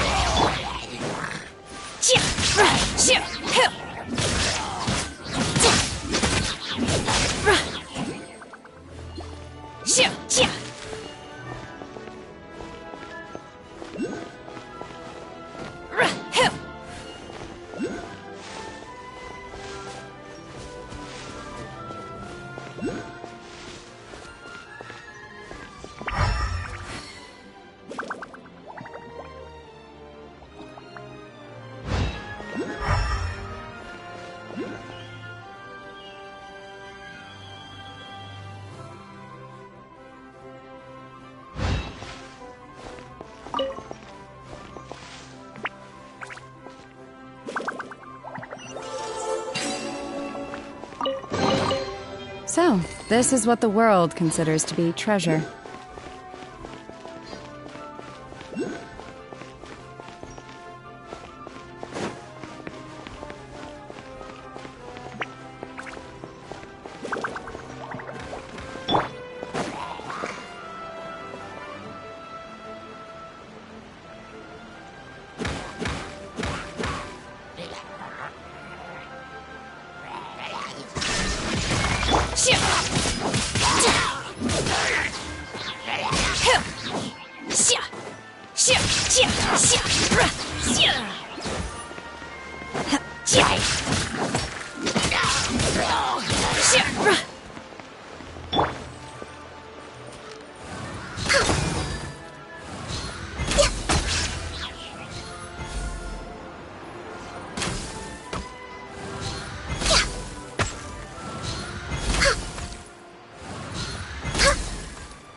We're way behind schedule.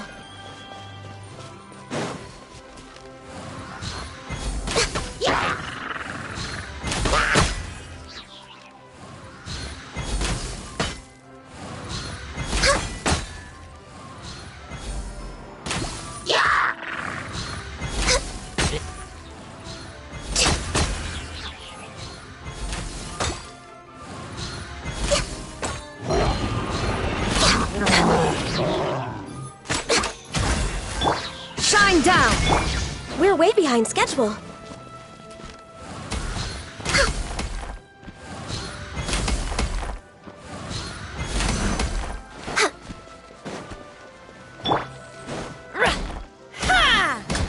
You will regret this.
Another one in the bag! That sure was rough.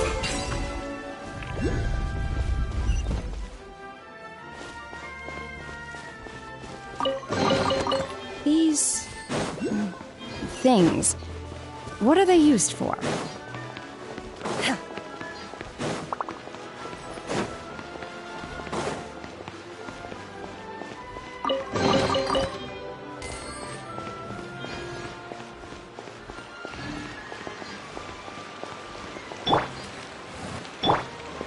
There is no escape!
Feels like they really didn't want to give that to us.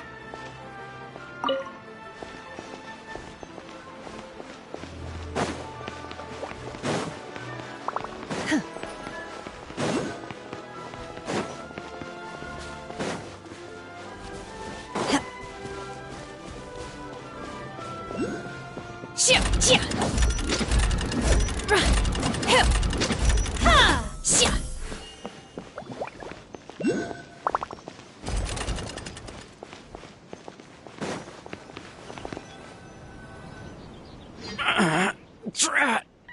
I can't move! What happened? Your Majesty! This conservative radical, he attacked us! He threw the star from the Astral Garden and even stole the magic thread linking the Oracle Pillars! But just as we were about to arrest him, the goddess's magic activated, and now we can't move! No! Nobody touched the celestial gear! What's an oracle pillar? You need to use it to pray to the goddess. I'll explain later. First, let's help these guys.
It's okay.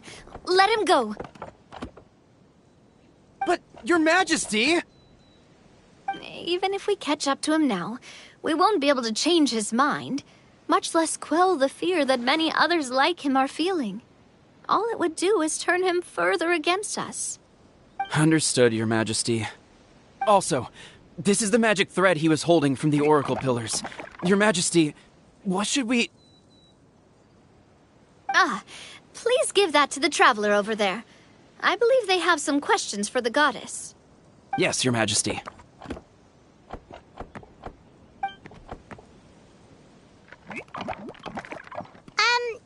So, what do we do with this exactly? See those oracle pillars over there? Just use the magic thread to connect them together in a specific pattern, and the goddess of prophecy will answer your prayers. Oh! Sounds easy enough. Let's give it a try.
To which course of fate do you seek answers, my child of Simulanka?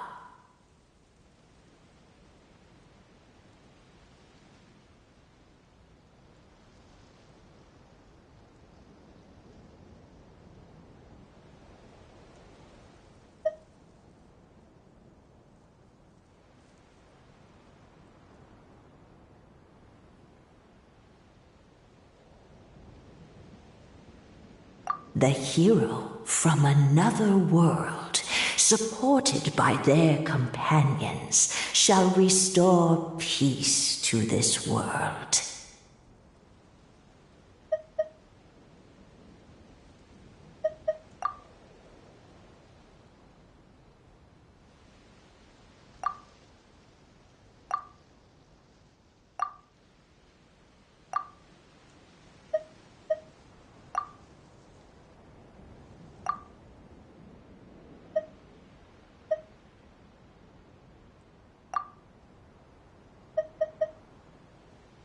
Go and push the gear that connects up to the starry sky.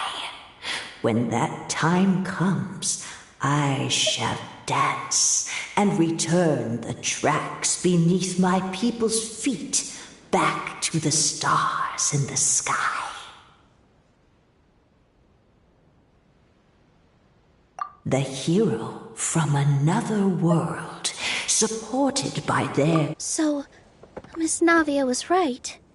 The goddess of prophecy didn't tell us anything about the future. Fair enough. Guess we'll just have to play it by ear.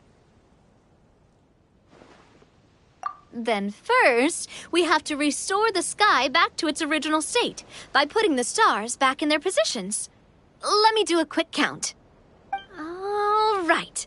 Adding in the ones we picked up on the way here, I think that's all of them.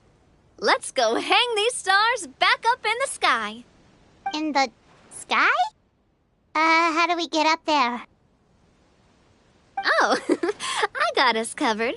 We will, of course, be taking the Aerial Express. Is that a flying train? Hey, you already took a train that runs on water.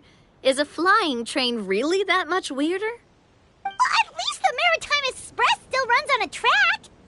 Oh, come on, don't worry about it. This train has been blessed by the goddess of prophecy. Its whole purpose is to protect the Metropole's skies. It took me a lot of effort to find it, you know. I don't think anyone's used it in, like, 100 years. 100 years?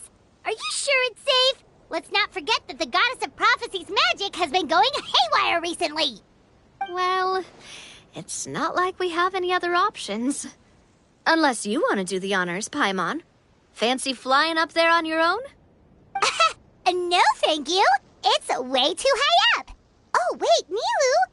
You've got a feel for how magic works here. Can you do your thing and sense if this train is the real deal? I can try. Yes, I can sense traces of magic, but it's different from the kind I felt in the forest, so I don't know. Okay, fine. Guess there's only one way to find out. That's the spirit. I'll come with you. Miss Nilou, will you be joining us? I think I'll stay behind. That way, if something does go wrong, you'll have someone on the ground to get you some help.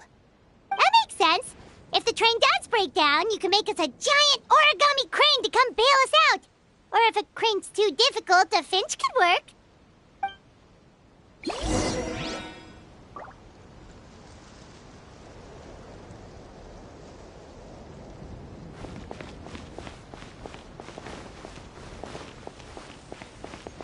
Best of luck! A finch, huh? I think I know how to fold one of those.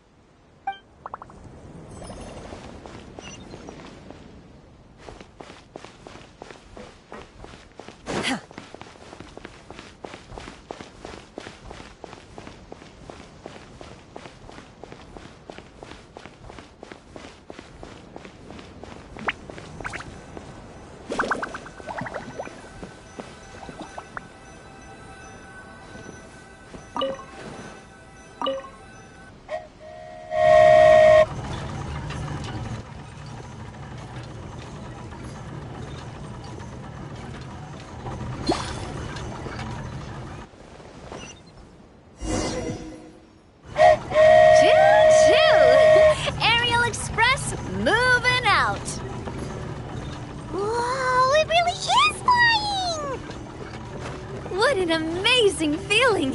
I've never been on a flying train before. Neither have we.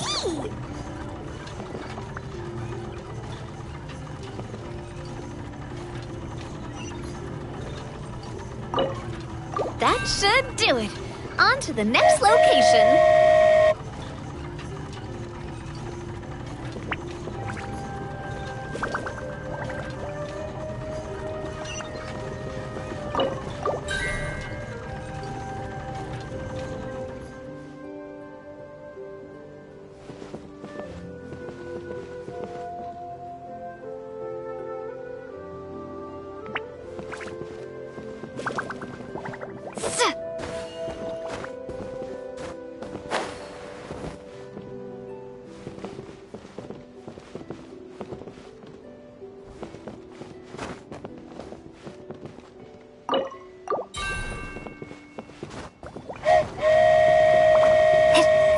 We are so high up. Don't look down. Don't look down. Oh, hang in there, Paimon. The hard part's nearly over. After that, it's downhill all the way. Don't say downhill all the way. That is the last thing Paimon wants to hear.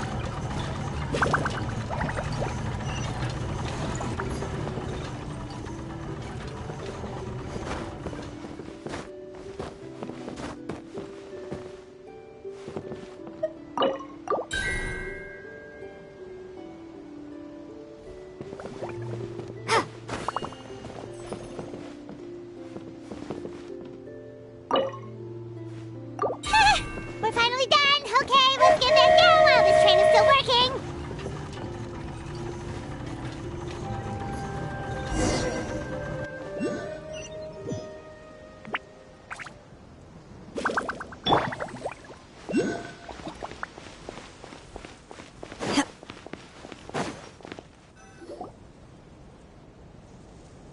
Great job! It looked like it all went smoothly.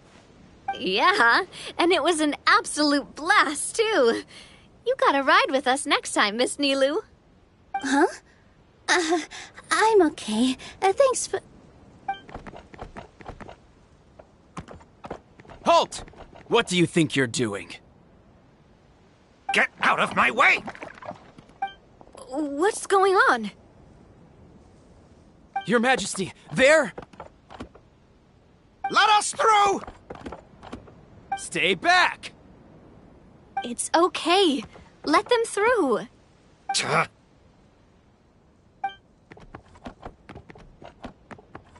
Your Majesty, could we please ask you not to turn the gear that connects up to the sky?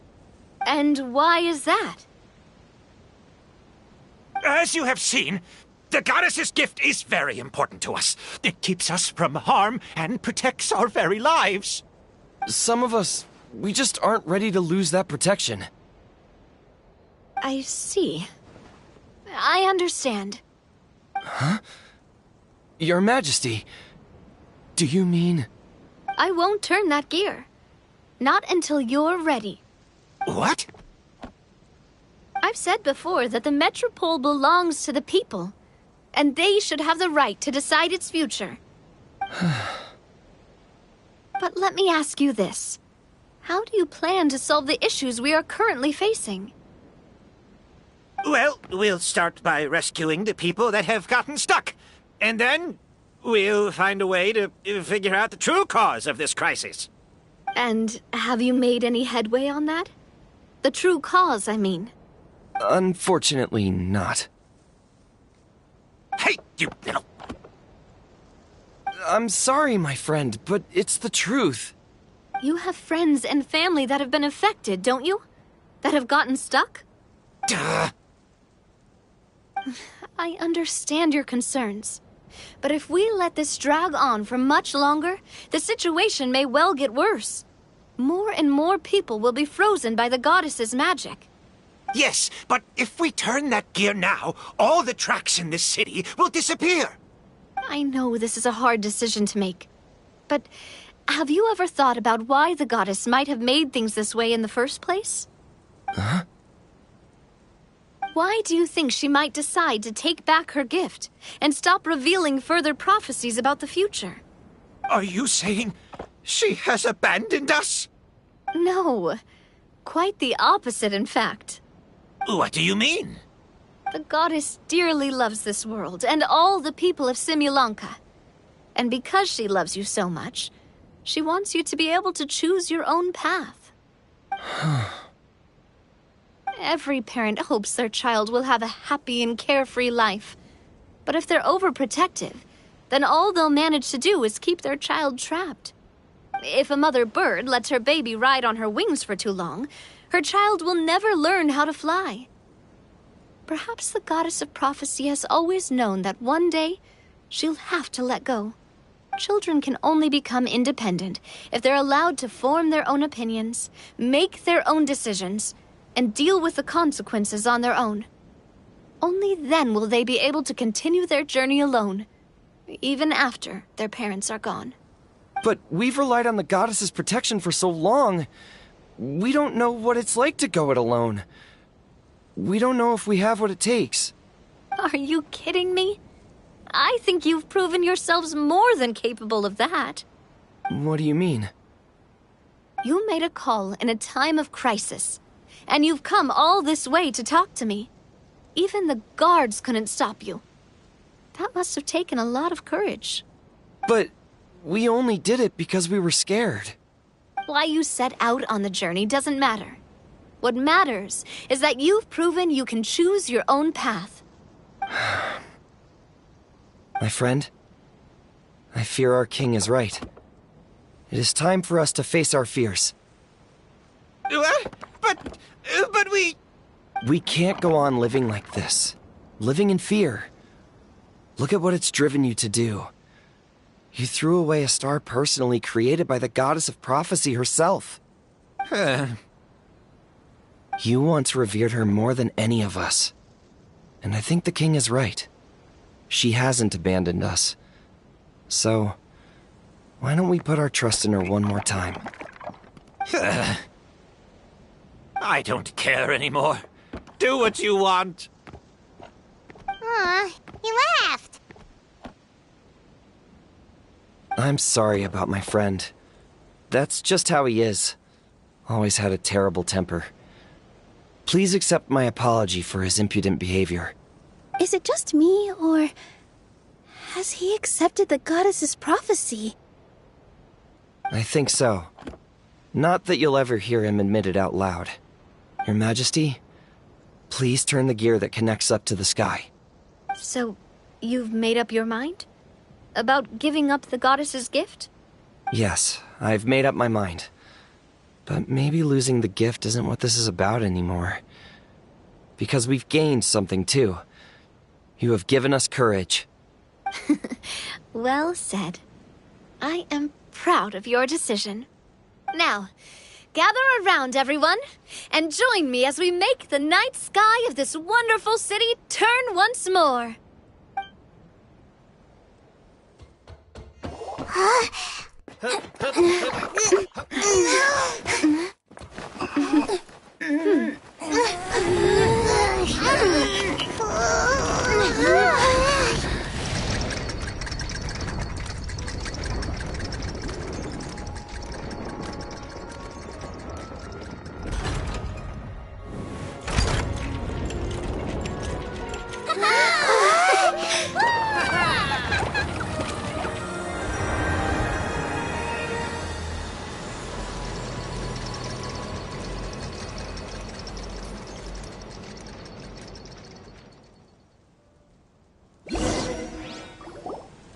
So the stars hanging in the sky, they're music notes! This entire metropole is a huge music box! That's incredible! How do you feel? A little scared and uncertain. But for some reason, I feel a lot more at ease. It's as if some kind of huge weight has been lifted from my shoulders. Figured out any next steps? To be honest, not really. But maybe I can start by having a heart-to-heart with that stubborn friend of mine. I have an idea. If you don't know what to do, why don't you start by helping the people around you? You mean the people who got stuck because of the goddess's magic? I mean anyone and everyone who needs your help. By helping others, you'll eventually find your own path. Trust me, I have experience in this. What kind of experience, Your Majesty? Yes. We'll need a formal organization with a catchy name before we go out and start helping people. Why don't we call it the Spina di Rosula? Spina di Rosula? Ooh, or even the Spina di Rosula di Simulanka. Yeah, that's catchy. Wow, big expansion for the Spina. Moving into other worlds now. Spina di Rosula. I like it. It's a great name. Let's do as Your Majesty suggests. Well then, how about I appoint you as the head of the Spina in Simulanka? While I'm off fighting the dragon with the other heroes, it'll be your responsibility to work with the guards and take good care of the people in the Metropole. What? You're planning on fighting the dragon? But no, Your Majesty, you must reconsider! He's right. Your Majesty, you can't. How are you two on the same side all of a sudden? Perhaps Your Majesty is unaware of this. The great dragon suddenly broke out from the Titanium mines one day and tore the end of the world to pieces. After that, it spat out a strange fog that surrounded a whole island. No one knows what lies beyond the fog, and no one knows what has become of that poor island. Before Your Majesty arrived, we dispatched many soldiers to fight the dragon, but none came back alive. Yikes. Sounds worse than we thought. Isn't that all the more reason for us to go? There could still be guards trapped there, waiting for someone to rescue them. King Navia is right. We cannot simply stand by and watch as the people of this world suffer. Very well. Though I have not served by your side for very long, Your Majesty. 2 days is enough for me to have learned that once your mind is set, any attempts to change it are futile. You're a pretty good judge of character. He probably didn't mean that as a compliment. Since you're serious about this, I won't try and stop you. There's only one way to reach the end of the world, and that's by taking the Maritime Express. Oh, right! So there's a line going there too? Yes, it was originally built to serve the workers commuting to the Titanium mines, but it has been abandoned since the dragon attack. I'll tell the conductor to wait for you at the platform by the side gate to the Metropole first thing tomorrow morning. You're embarking on an extremely dangerous adventure. Please be careful, Your Majesty and friends. Oh, thank you for your concern. While I'm gone, I leave the Metropole in your capable hands. Yes, Your Majesty! Just call me boss from now on. That's what everyone in the Spina calls me, and it's what I'm used to.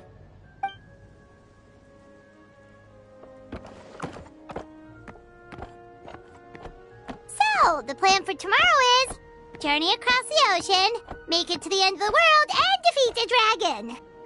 Whew, that's an adventure and a half. Do all storybook heroes have to work this hard? At least we'll get to see some amazing scenery along the way, right?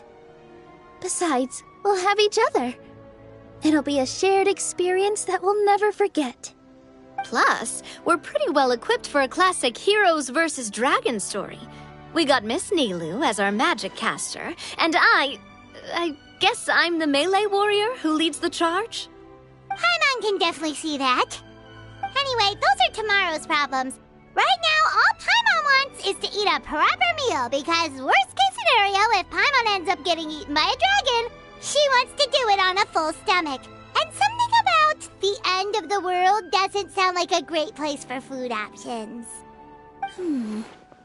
Well, the origami animals in the forest only drink magic tonic. What do the toy people here in Constellation Metropole eat? Vegetable oil and sawdust, I think. No!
The time has come to slay the dragon.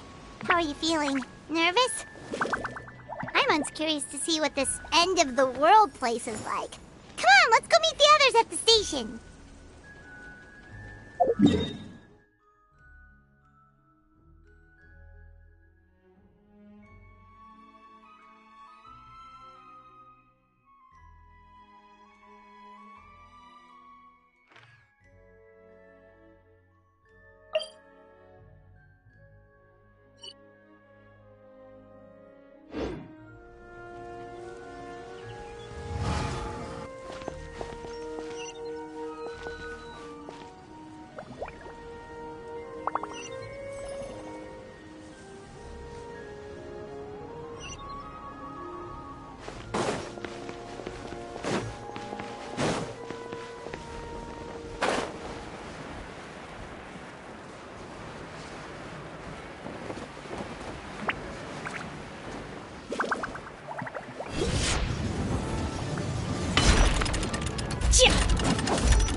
Hold the line.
Carriage inspection, check.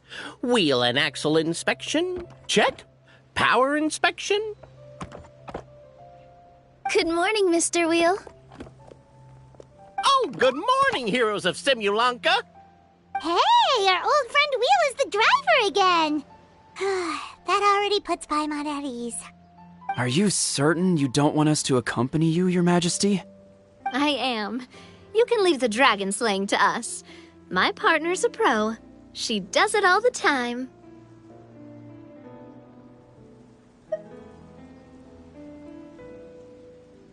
What remarkable friends Her Majesty has. With such great heroes by your side, I'm sure you'll best the dragon with ease. We won't keep you any longer. All right, then. Look after the city for me while I'm gone. Yes, Your Majesty. Just leave it to us. I think we're all set. Time to depart. Next stop, the end of the world!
So this is what it feels like to ride a toy train. Ooh, you're really easy to please, Navia.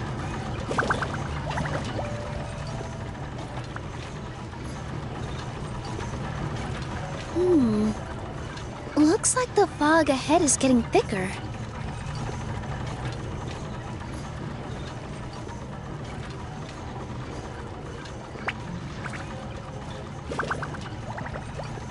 Attention, passengers!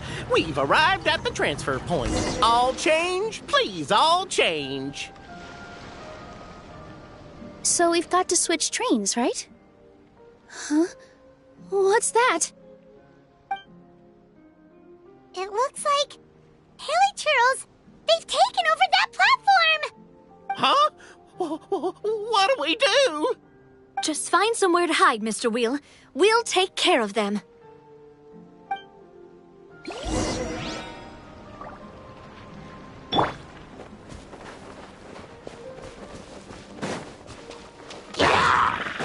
Illusion shattered! Rust rebuild! Didn't see that? Mommy?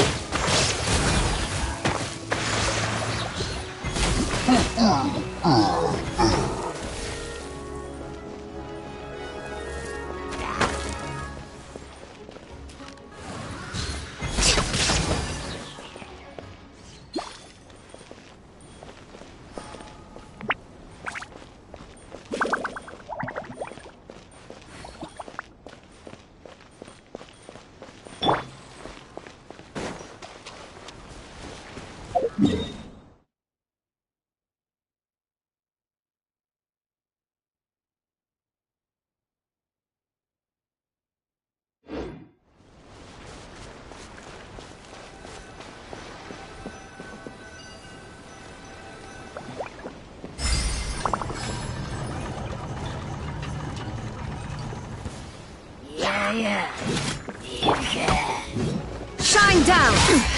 Insolent! Hold the line! My will embodied!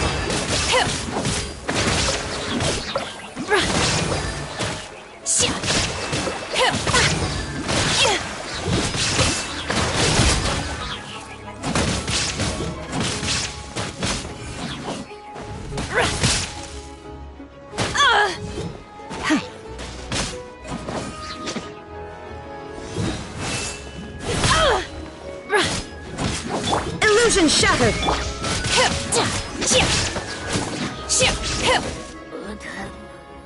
Whew. That's all of them.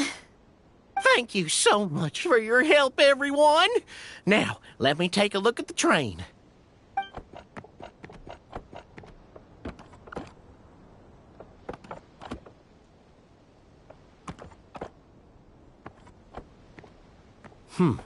The carriage is a little scratched up, but there doesn't seem to be any real damage. And the engine's still operating normally, so I think we're good to go. Wonderful. Let's keep going then.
Go forth and witness this world, my...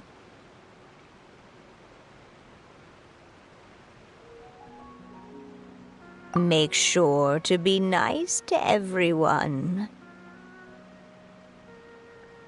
I leave it to you.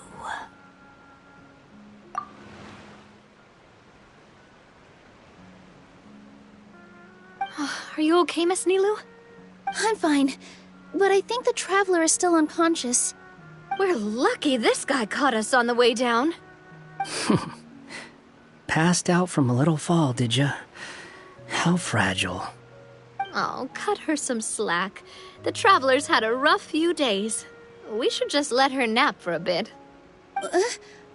But my leg's falling asleep. You couldn't have set her down on the grass over there, Hat Guy? Ha!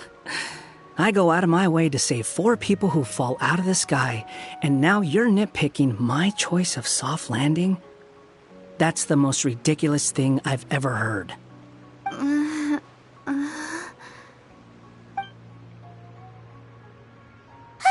She's awake. Morning, sunshine. You were having a nice little dream there, weren't you? Not gonna lie, it was kind of adorable.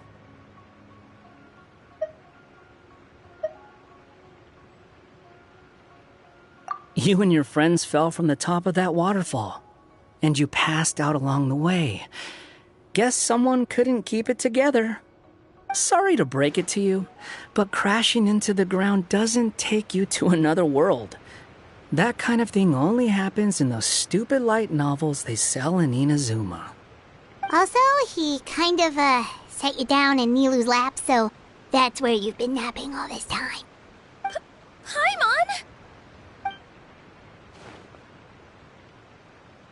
Oh, no. It's all right. I'm just glad you're okay. You didn't hit your head, did you? Is the dizziness gone?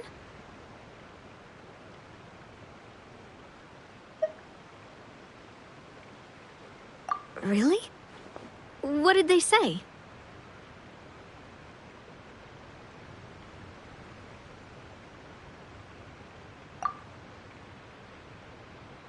The fog you see around here can have a hallucinatory effect. Apparently, it's the work of that dragon. Maybe you inhaled some while you were freaking out on your way down. Traveler, Nilou, do you know this hat guy person? Oh yeah, he's a student at the Academia. We met during the last Inter-Darshan Championship. He was representing the Vahumana Darshan. Well then, hello there, friend. I'm Navia, the president of Spina di Rosula. It's very nice to meet you. So, should I just call you Hat Guy as well? Seems like that's what everyone's calling you. Sure. Whatever. Wait, Hat Guy. What's that sword around your waist? An unwelcome encumbrance, that's what. I've had it ever since I woke up here. Tried to toss it, but no matter what I do, it always reappears. Such a pain. Anyway, if any of you want the hero sword, you can have it. Wait, it's called what? The hero's sword. Meant to be wielded by the hero. I know. Me of all people, right? The irony. What? You're the hero of this world? Will you calm down? It's just a dumb title. Oh, it's just that this entire time, we thought we were the heroes of the prophecy. Well, if it means that much to you, you're welcome to claim the title. You'd be doing me a favor.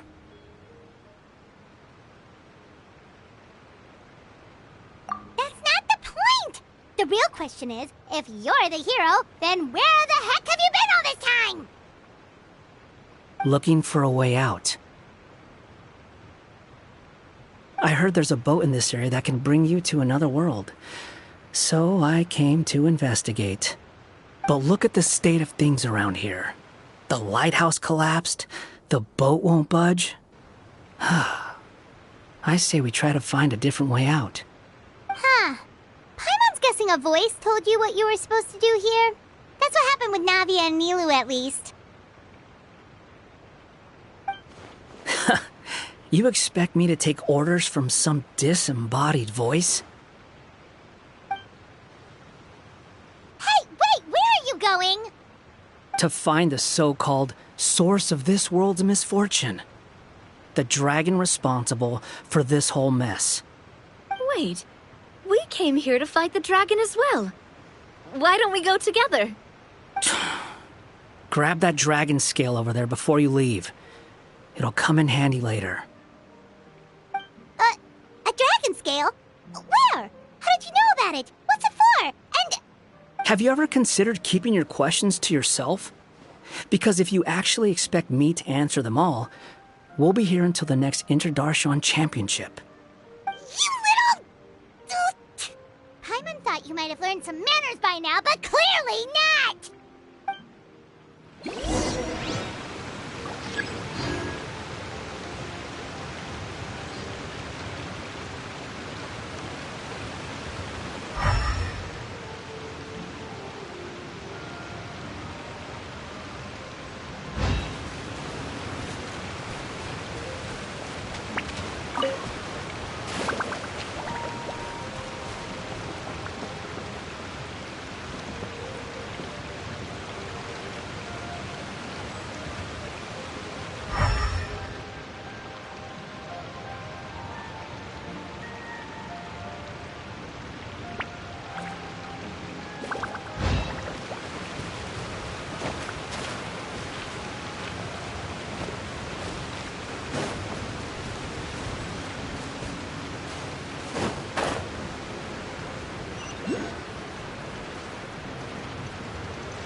So, this is what the world considers to be treasure.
This should do it, right? Wow, this scale is amazing! It turns everything it touches into something hard, almost like a toy block! It doesn't seem to work on us, though.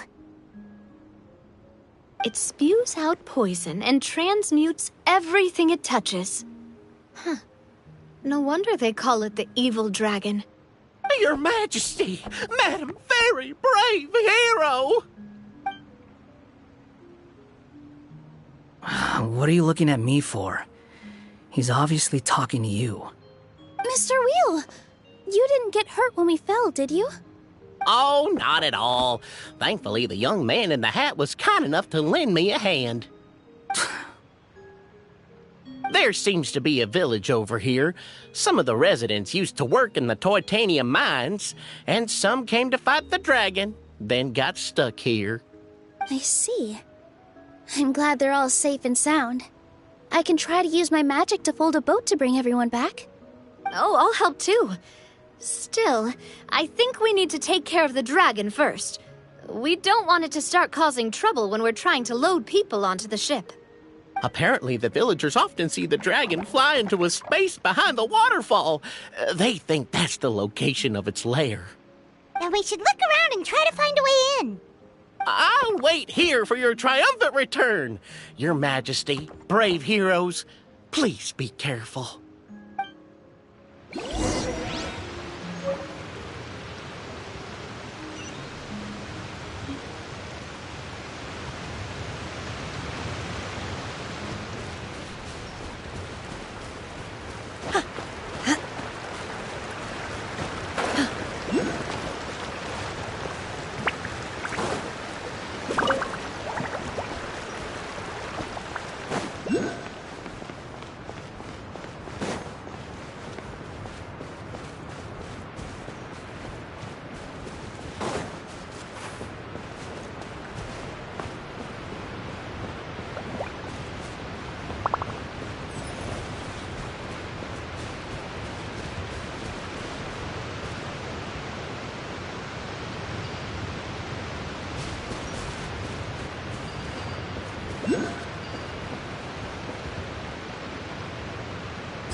Well, we made it! But with the force of this waterfall, there's no way we're getting through. Quick, take out the dragon scale. Wait, but... No.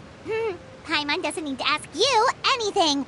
The dragon scale can turn anything it touches into toy blocks, so... Aha! You want to use it to block off the water! See? Paimon can figure things out all on her own.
Time to get down.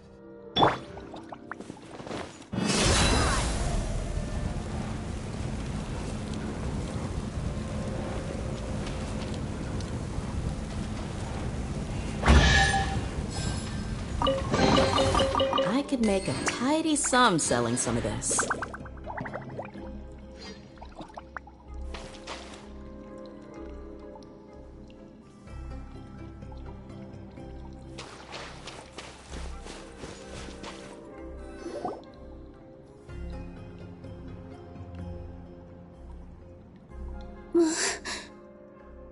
What's wrong, Milu? Oh, nothing. It's just... I sensed a very powerful magical signature just now. Huh. Guess this is the dragon's lair after all. Huh? When did you put your hat on? Well, we're getting ready to fight, aren't we? I feel more comfortable in my regular outfit. Hat Guy also put away that sword around his waist. Should have never had to use this thing to begin with. Do you need to do anything to prepare, Traveler? Paimon's getting kind of nervous seeing everyone else serious like this.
Looks like we're not the first ones to make it in here.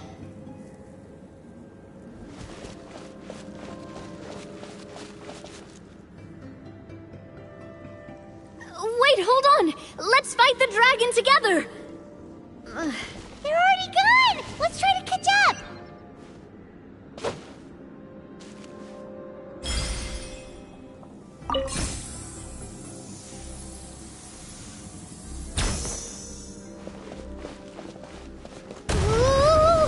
What's that sound?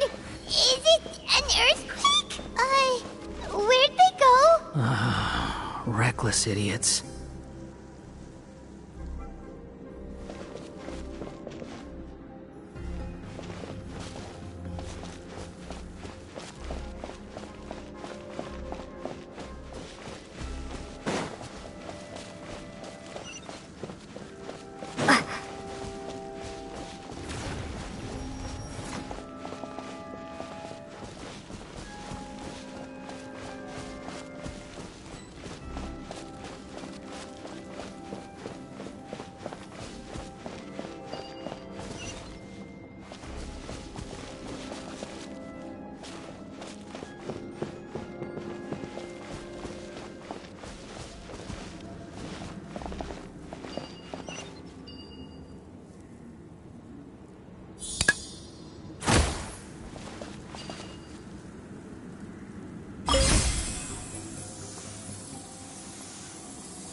Umbrella warfare, I guess.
This space is completely empty.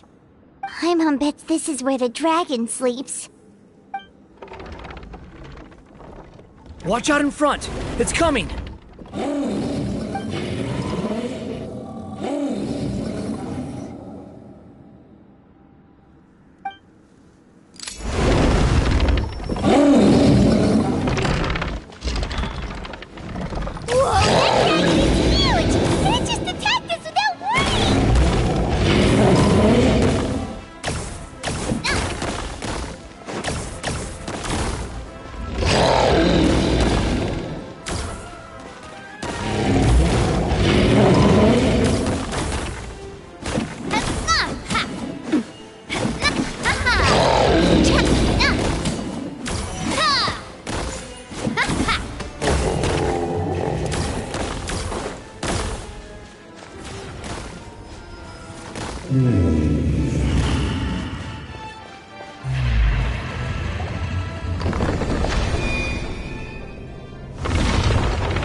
Look, he's here.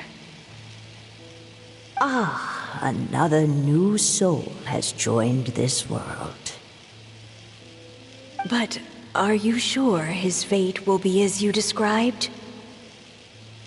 Of course. My predictions are never wrong. I just don't like that kind of story. Then you need only do as you said, and let him find his own story within your fairy tale. You're right. Then listen closely, my child. Your name is...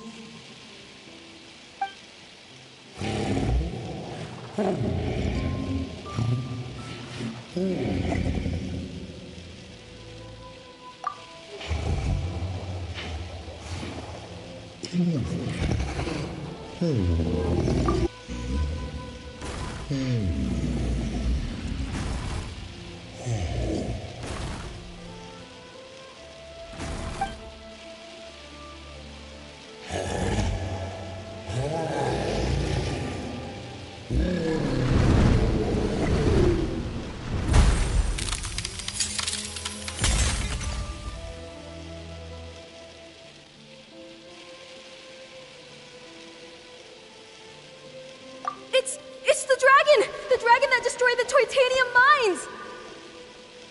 Help! Soldiers, pick up your weapons!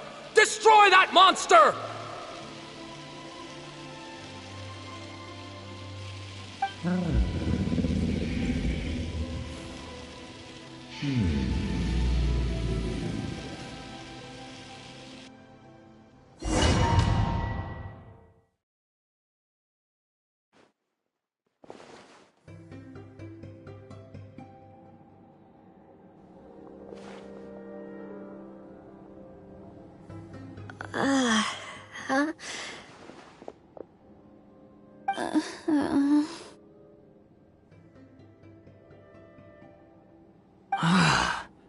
How many times am I going to have to save you?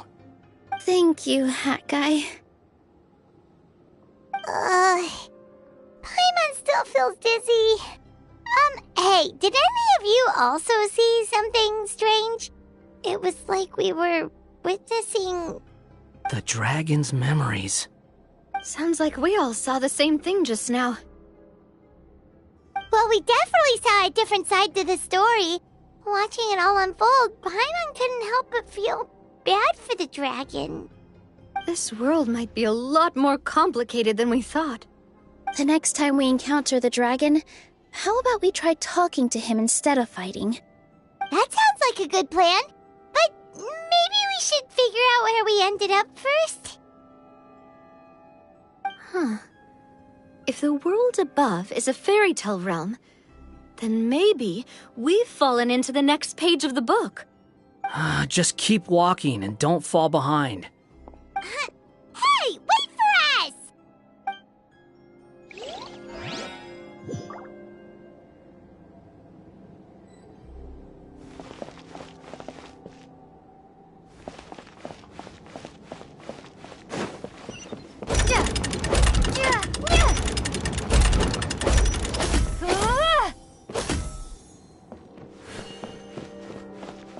Wow, this place looks a lot different from the dragon lair.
Umbrella warfare, I guess! Hiya!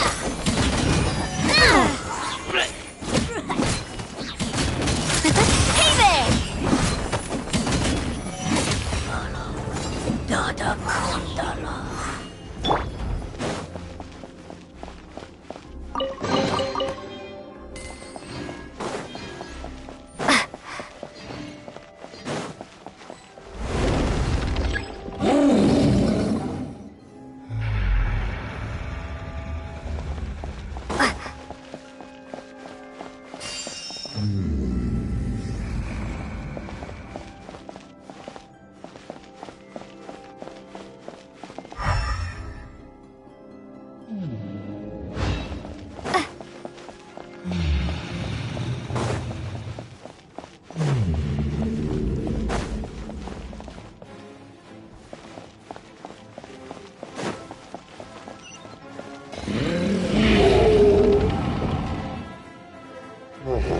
He seems angry.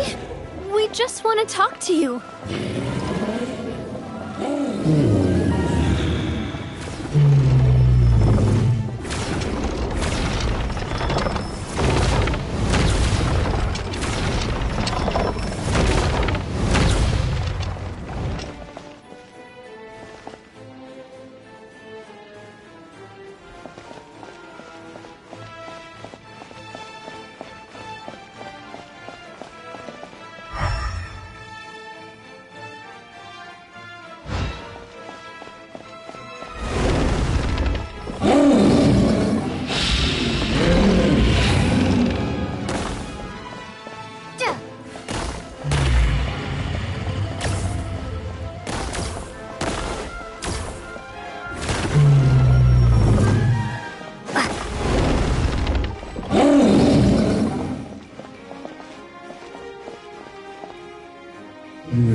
It flew away with the Metropole stars! Oh no! We didn't get eaten by the dragon? The dragon just dropped us off here? Hot guy! You're getting too far away! He's just up ahead. Is he trying to lure us somewhere? Well, I'd say we were the ones who backed him into a corner. But we just want to ask him a few questions about his past. He's had year after year of people coming here to try to take his head. If you ask me, his reaction is perfectly normal. Maybe there's still something we can do to calm him down? I wouldn't count on it. Maybe his earlier attacks were just a warning. But now, he's actually getting serious. Prepare for a final battle. Sometimes, it takes a little force for someone to finally wake up.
Stubborn beast. You really want to get beat up that bad?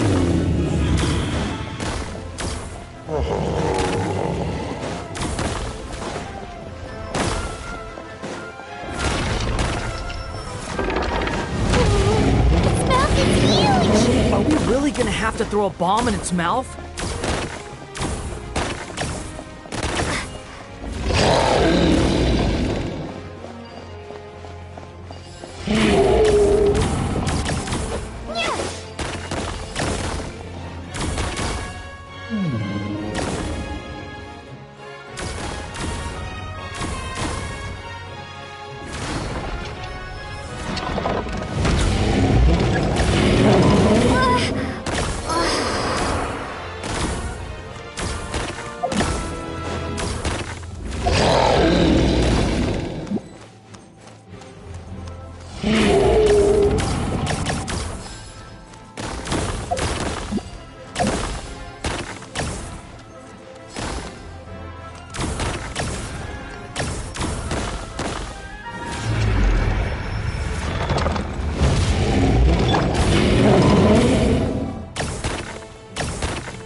Dead!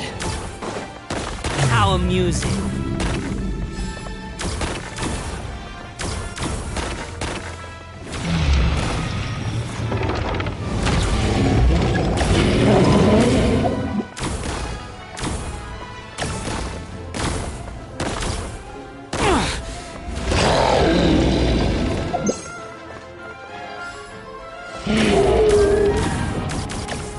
You're dead!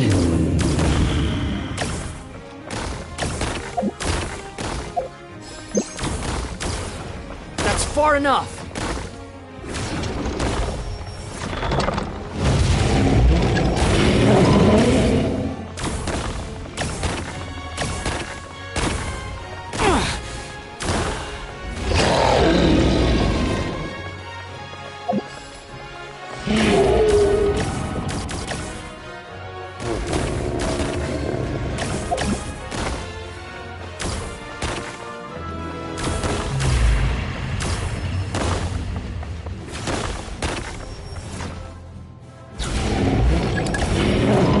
Everything was futile.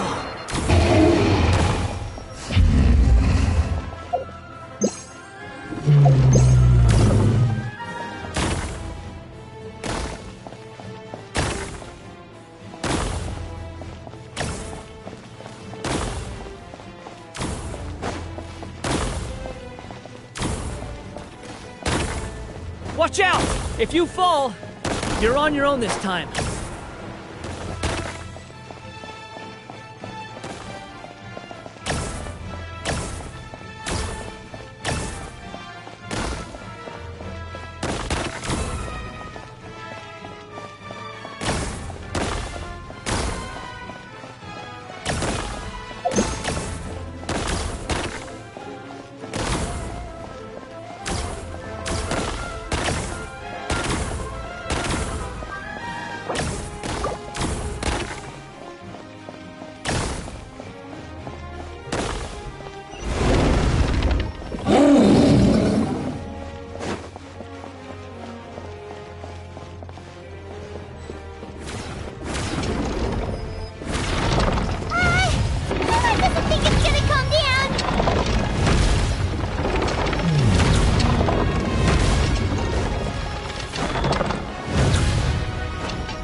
far enough!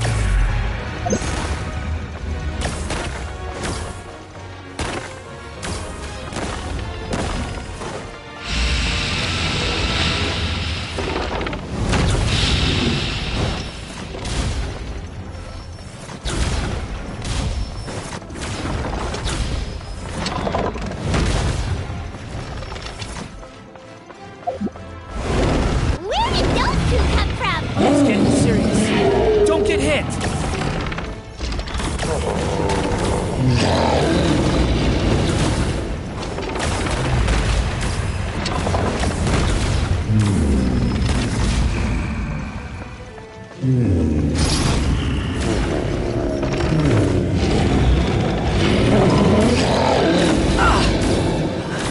There's a bomb over there! Just like before! Throw the bomb right into its mouth!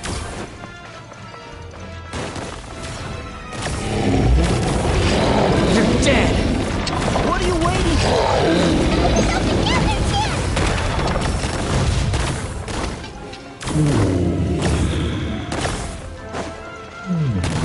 Quit following me!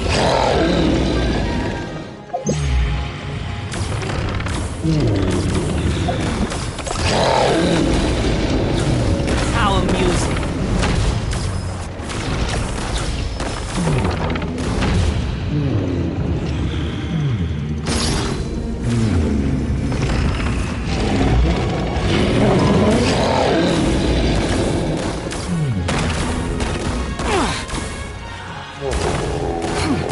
You're dead!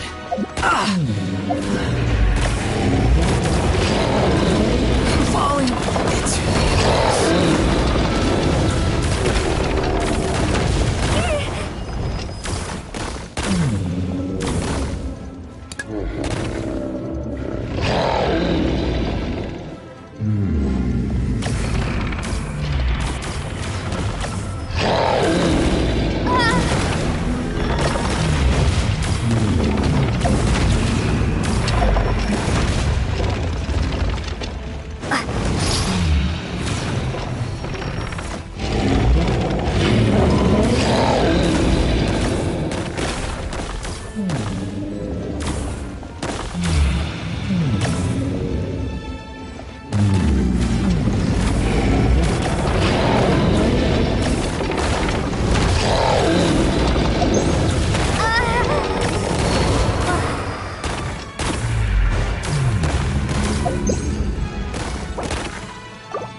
Too slow.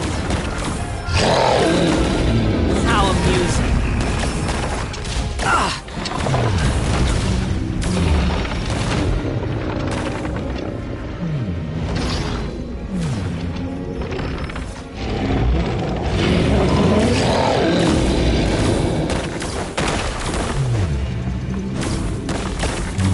That's far enough.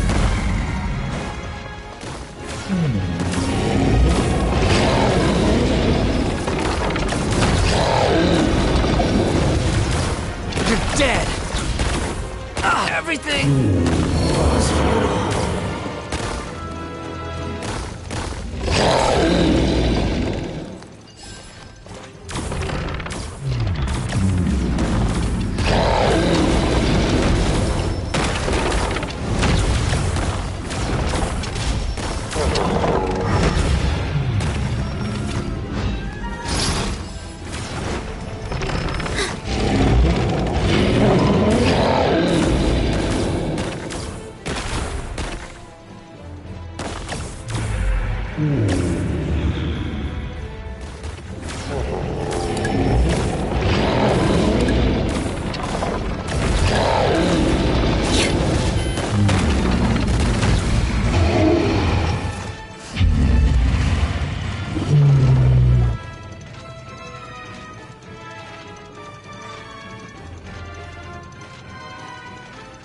Now's our chance! Wait!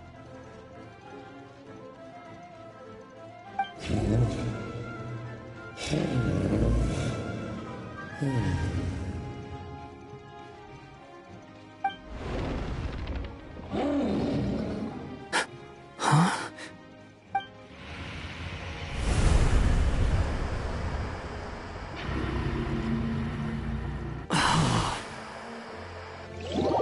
Are we inside the black mist? I see something up ahead.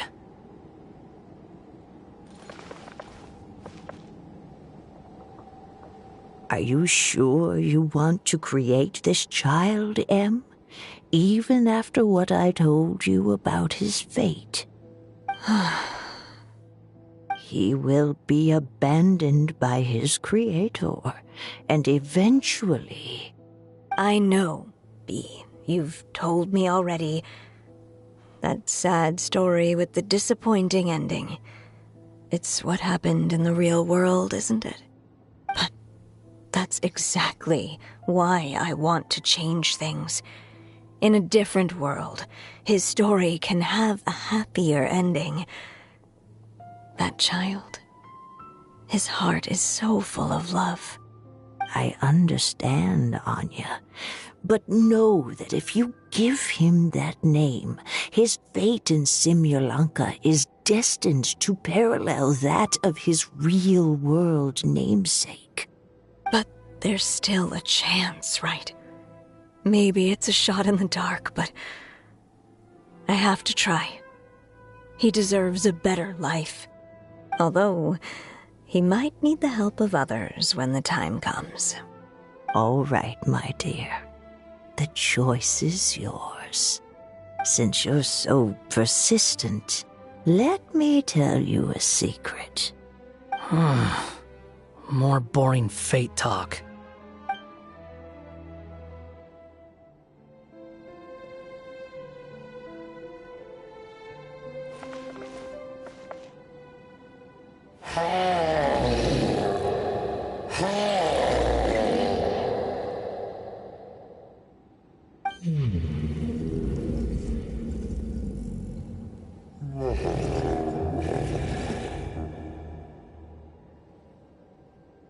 I'm sorry, my child. Unlike my friends, I don't have a long time to live. All said and done, the story of my life will be shorter than the fairy tales in this book. So I will have to leave your side, I'm afraid.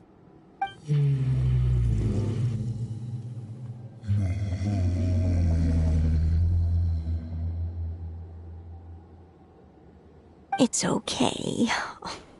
It's okay. Once I'm gone, I will become a star in Simulanka and watch over you from above.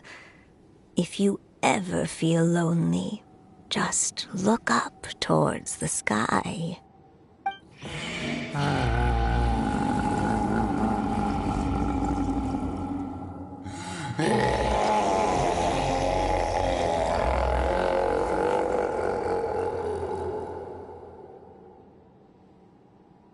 Go forth and witness this world, my child. Make sure to be nice to everyone. You'll meet good friends one day. I'm sure of it. That is my wish for your future. As for this world, I leave it to you.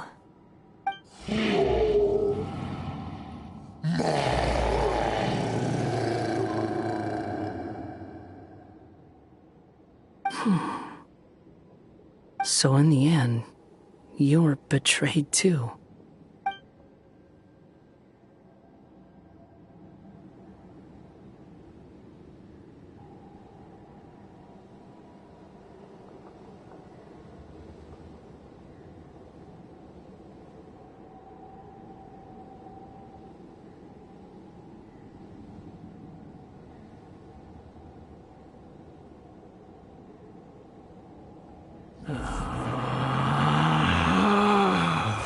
Relax.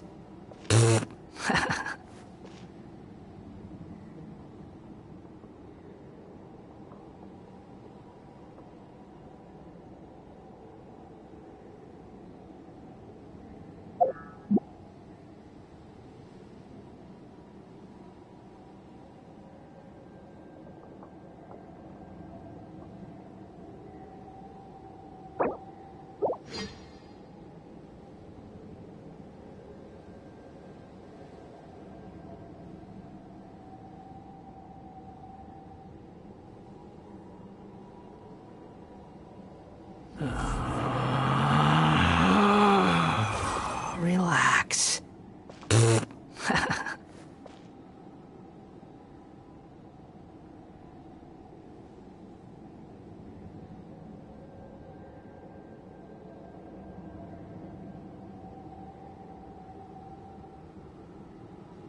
You think I've got a sharp tongue?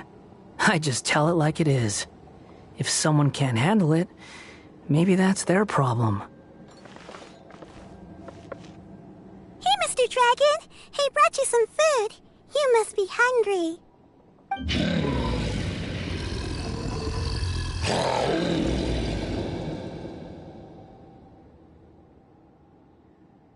Shh! Quiet! We can't let anyone hear us. Everyone says you're a bad dragon, but you're always nice to me when we play together. You always help me pick flowers way up high that I can't reach.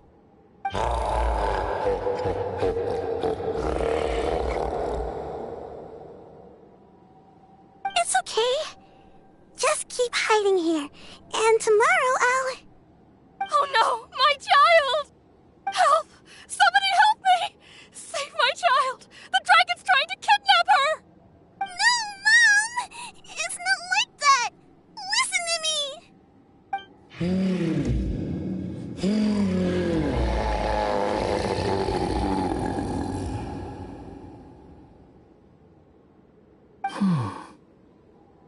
So you're hated by people too.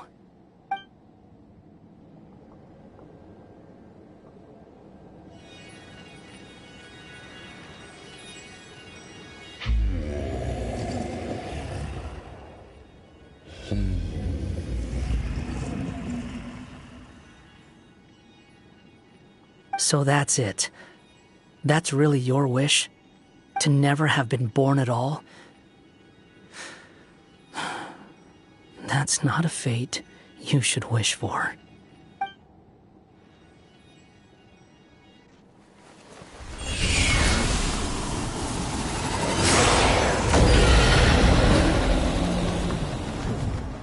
Nobody can define who you are,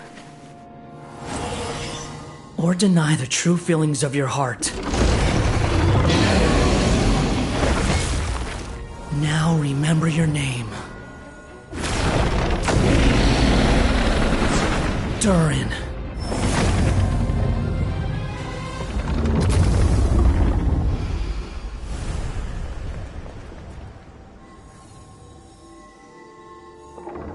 It's all right now.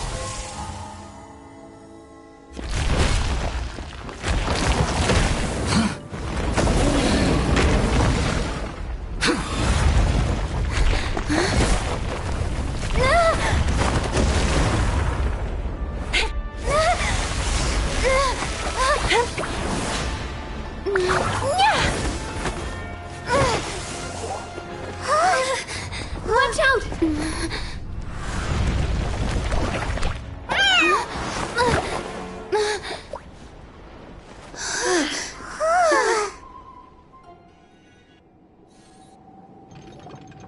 That was a close call. Are you guys all right?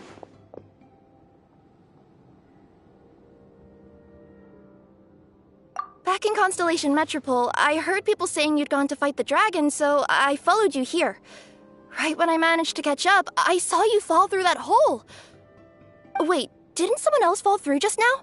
Shouldn't we do something? Oh yeah, Hat Guy. Well, he can fly, so he'll probably be fine. He called the dragon something earlier. It sounded like he said... Durin. That's his name. Oh, Hat Guy, you're okay. Wait, what about the dragon... Durin? He's fine. Durin. Oh, wait, that's the name of the dragon from Dragonspine, right? The one that became a part of the mountain after being slain by Dvalin? If Paimon remembers correctly, it was created by... Right! It was created by Rhine Daughter! Created, you say? Huh. So, what exactly happened down there? You've been acting weird ever since the end of the fight.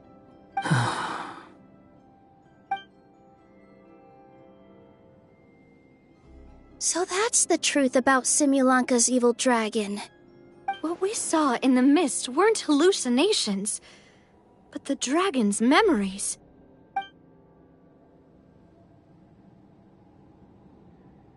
Huh. I thought it was strange. The people around the Broken Sea are clearly stranded, but I never heard any stories about the dragon attacking the village. The people we met along the way are probably workers from the Toitanium mines, or guards who came here to claim the dragon's head. Durin probably allowed them to live here because there was nowhere else for them to go. When I first came to this world, a voice spoke to me and said, "You are the hero of this world. Now go forth and save the dragon." Who is the person behind this voice anyway? And why did they bring us all here? Come with me. The answer to all this can be found below.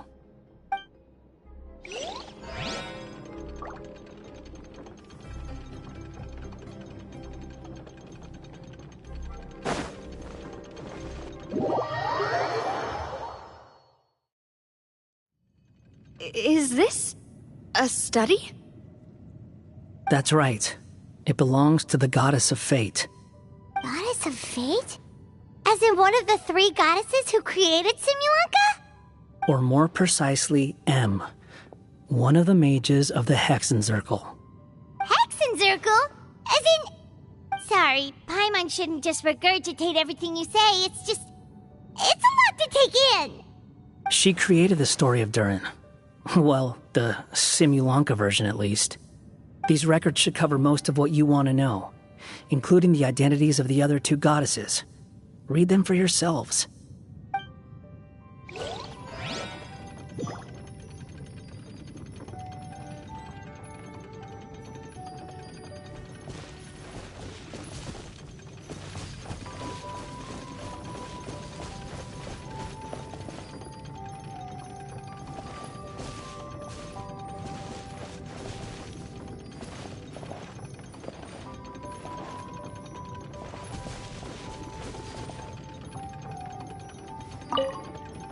By all rights, I should have been A, since A is the first and last letter of my name. But Alice overruled me on the basis of seniority and said I should be M instead because of my middle name. She really knows how to push my buttons. Still, her magic never fails to amaze me. I still can't believe she got one of my origami frogs to start talking. Why don't I write a story with origami animals as the main characters? Let's see. Once upon a time, in a magical forest, there lived a group of animals made of paper. Barbie loves looking into the future, so she used her powers to map out the fates of all living things in Simulanka. But knowing the ending in advance takes all the fun out of the story. I think I'll make a bet with her. I believe that one day the people of Simulanka will decide to carve their own destiny. Apparently, she wants to build a statue of herself in the capital city. Always looking to add some pizzazz.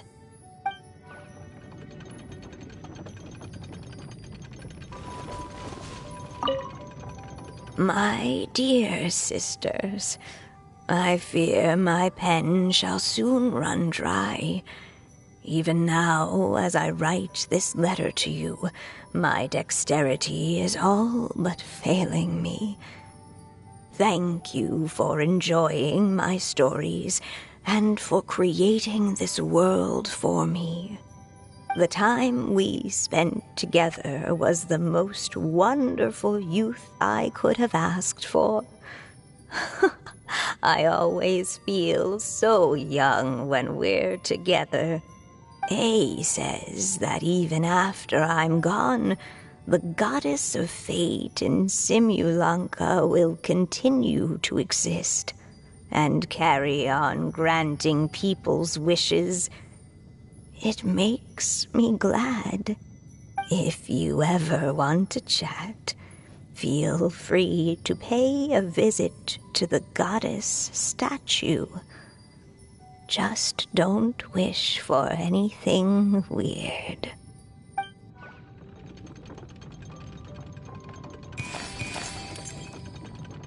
It's Simulonka Durin. And he's looking up at something. A star. This must have been after M passed away. This looks like a mine. Maybe the Toitania miners dug too deep? So deep that they dug right through to the world on the next page. Yeah. Now that you mention it, this miner's lamp looks really similar to the star on the previous page. The Forest of Blessings. This book has been recording Simulonka's history all along. Look at the size of those footprints. If that's every time he lands, then no wonder people are so terrified of him. So that's why you took the stars. Because you missed your mom.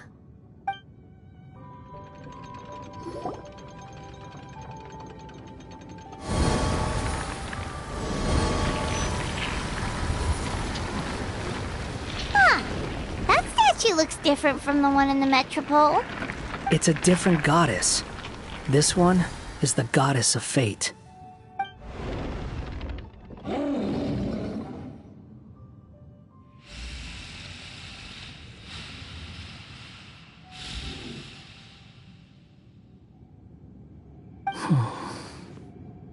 It's all right now, Durin. Nobody here wants to hurt you. Don't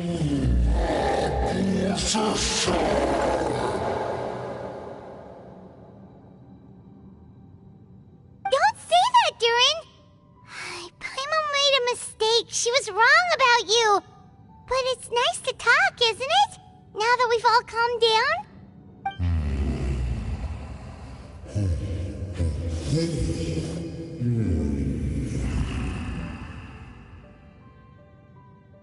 So that's why you made that wish?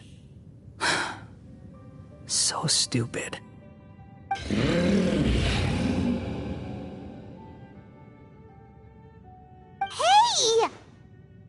Anyone with eyes can see that all you want to do is get along with everyone.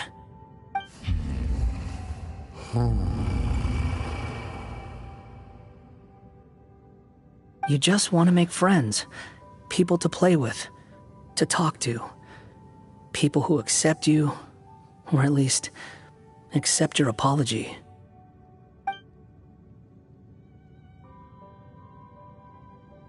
Oh, you've never hurt anyone. Heck, the idea never even crossed your mind. Sure, you scared a bunch of people half to death, but that's only because they had no idea what kind of dragon you really are. Yeah. If you had a heart-to-heart with them, I'm sure they'd come to understand you and see your point of view.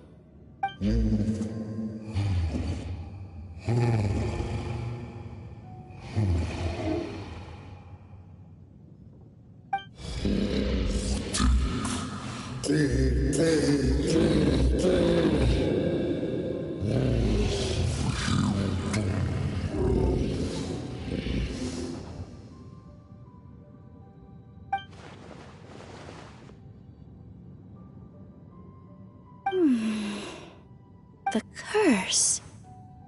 Huh? Nilu? Is it your true wish to live side by side with the people of Simulonka?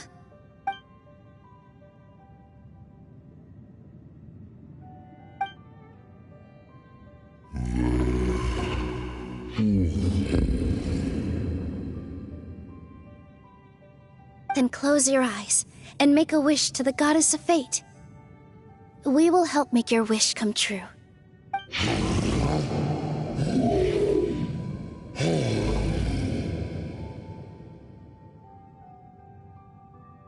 Just trust me.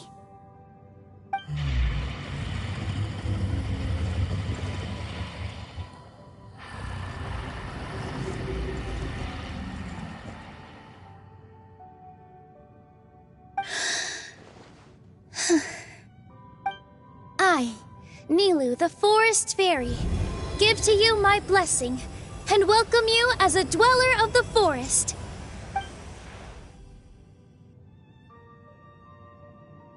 May everyone accept you as one of our own, and may the Forest of Blessings be a place you can call home. I, Navia, King of Constellation Metropole, give you my blessing. I grant you citizenship to my kingdom. Oh, me too! As the, Nekomata in Boots of this world, I give you my blessing too.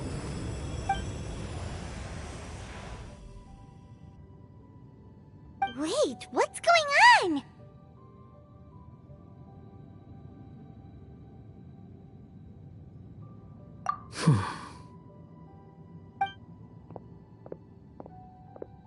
I, the hero of this world, give you my blessing.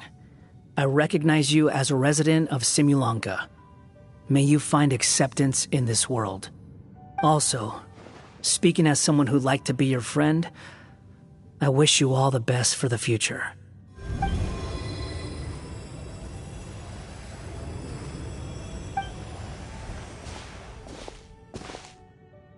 I, a traveler who has traversed many worlds, give to you my blessing. May you find friendship and goodwill no matter where you go.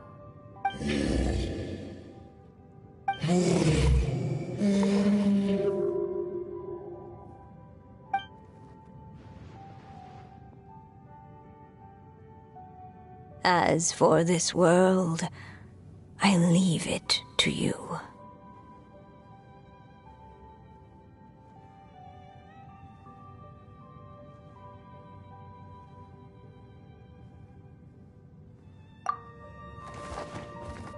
Huh? What? Why are you all staring at me? Huh? My claws? Are these my claws? And my wings? My tail? Does this mean... Wow, you look so cute. Quite a radical transformation. Not that there was anything wrong with the way you looked before, of course. It's just, you get what I mean. How do you feel? Are you happy with your new appearance? Does anyone have a flower with them? Or even just some water or paper from this world? Oh, I do actually. Here you go.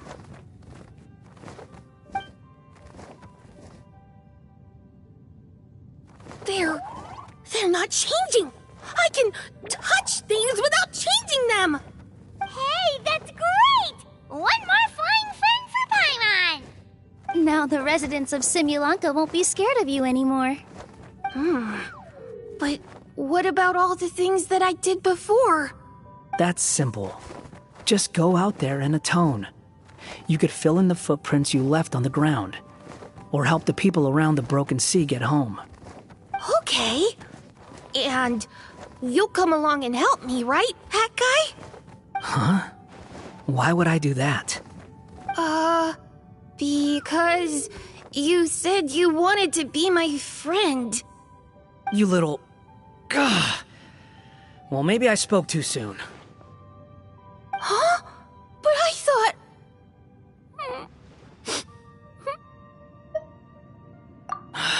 All right, fine. I'll go with you. Really? Yes, really. Lying to you would be no fun anyway. Oh, thank you! You're the first friend to call me by my name! Let's go back up. I'm about to suffocate down here. Oh, it feels so good to finally see Hat Guy meet his match.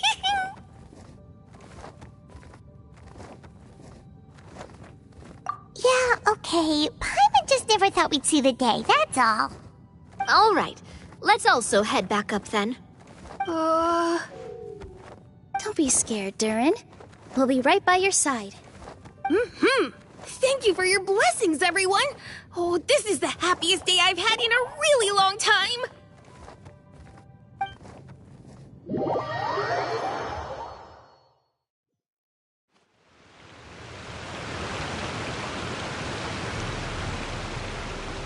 Ta-da! Surprise, everyone! Ah! A talking street lamp! Street lamp? Oh my! You mean you still don't remember me after all the times we've spoken? I know that voice. It's Mom's friend.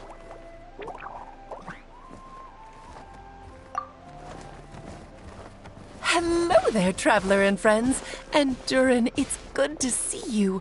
You've changed quite a lot. In fact, you look so different that perhaps I should call you Mini Durin. Mini Durin, huh? Yeah, I like the sound of that. It's nice being smaller. You must be one of the 3 goddesses of this world. Are you the goddess of creation? Yep, that's right. But although it's the most impressive sounding of the 3, to be honest, we all made an equal contribution toward the founding of this world. If you've ever read any of M's stories, you'll know just how enchanting the worlds are that she writes about. So enchanting that I just had to step inside and explore it for real. So I got B involved, and with M's consent, created the world of Simulanka. Whoa, whoa, whoa! You're getting a little ahead of yourself. First things first, would you mind explaining what you're doing here? In fact, no! What are we even doing here? Don't worry, all will be revealed. After everything you accomplished on your journey, you're free to ask me anything you want. Let's start with your first question then. I'm here because I sensed a great magic power emanating from the book just now, and I couldn't resist the urge to peek inside and check it out. That must have been when we all gave Mini Durin our blessings, right? Yes, exactly. In the world of fairy tales, words and emotions often carry far more power than any spell. It's all thanks to your magic that Mini Durin was able to take this form. Come say hi to me, little one. Oh, look at you. You're as cute as a button.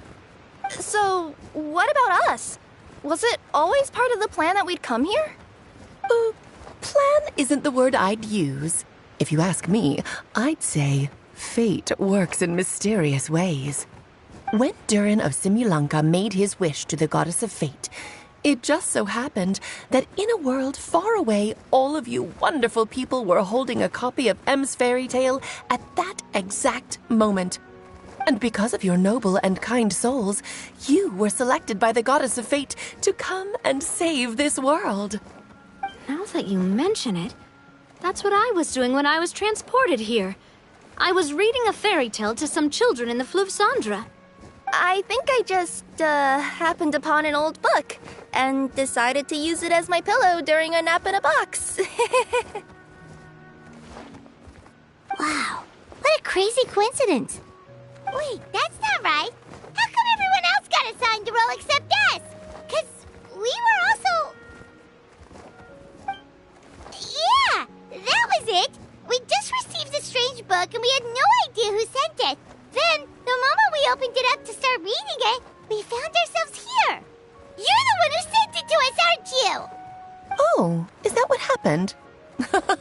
Yes, that does sound like me, doesn't it? Good question. Why indeed? Maybe I thought this was such a good story it simply had to be read by someone. As the traveler and witness of many worlds, how could I let such a beautiful place pass you by? I can sense that your blessing for Mini Durin was a very special one. With this blessing from beyond the story, he might even be able to explore worlds outside of this one. Teyvat, you mean? That's right. In fact, back when we were first creating Simulanka, M told us that she hoped the people of this world would one day be able to explore the wider world beyond. Every story has an ending, but if the story becomes reality, it should have the right to choose its own path. So, in other words, the predestined lives these people lead were always going to disappear one way or another. Wait, so even if the people here get to go to other worlds, surely there's gotta be a way we can leave too, right? Don't you realize you've been able to leave all along? Huh? You can either take the boat at the Broken Sea or touch the giant bookmark at the Cliff of Prophecy. All you need to do if you want to leave is focus on the place you want to go.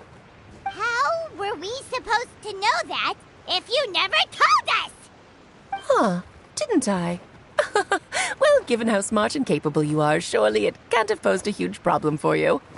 As for your other friends who were summoned here, if I had to guess, I'd say the Goddess of Fate probably didn't tell them about it because she wanted them to get engrossed in the story. She's M's reflection, after all. It wouldn't surprise me if she shares M's love for cliffhangers. Anyway, I think that answers your questions, yes? What do you all plan to do next?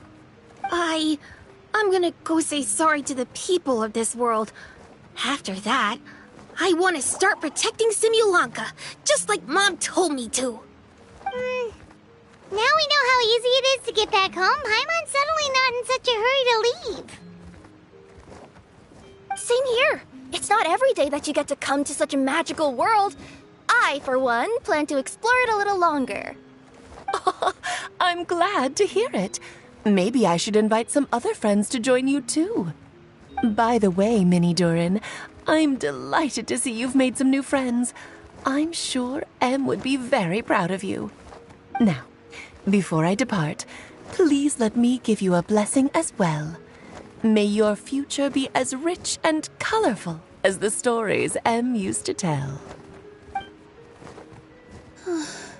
She's gone. Guess this is where the hero's journey comes to an end, huh? But it's also where a new journey begins. The adventures of Minnie Durin and friends. Huh? An adventure for me? You bet. For starters, I'd love to introduce you to my other friends in the forest. Even though there have been some misunderstandings in the past, I'm sure they'll welcome the new you with open arms. Huh? Stop looking at me. I already said I'll come with you. Whoa! Look over there! Wow. The stars are beautiful. I'll bet that's a gift to Minnie Durin from the 3 goddesses of this world. Oh. Thank you, Mom.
It's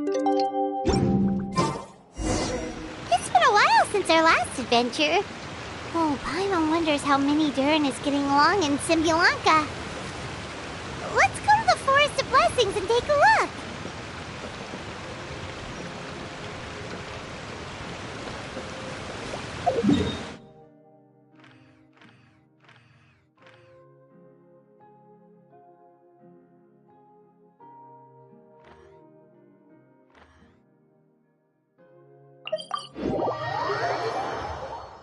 Mind be purged. World be saved.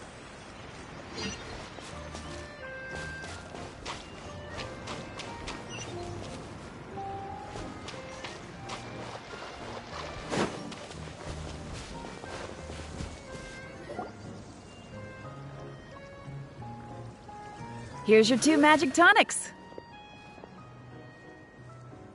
Why, thank you, young lady.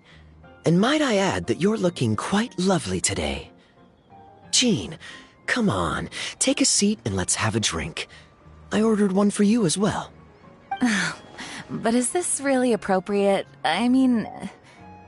Still worried about Klee? Relax. Albedo's with her. She'll be fine. Kaya and Master Jean! What are you two doing here? Oh, look who it is. The Traveler and Paimon. You must be the pleasant surprise that Miss Alice told us about. Greetings to you both. This is one place I didn't expect to run into you two. The locals here have been talking non-stop about some brave heroes who saved the world. Let me guess. You two have been up to your old tricks. Well, not just us. We only played a small part. You could say we were 2 members of the Heroes Adventure Team.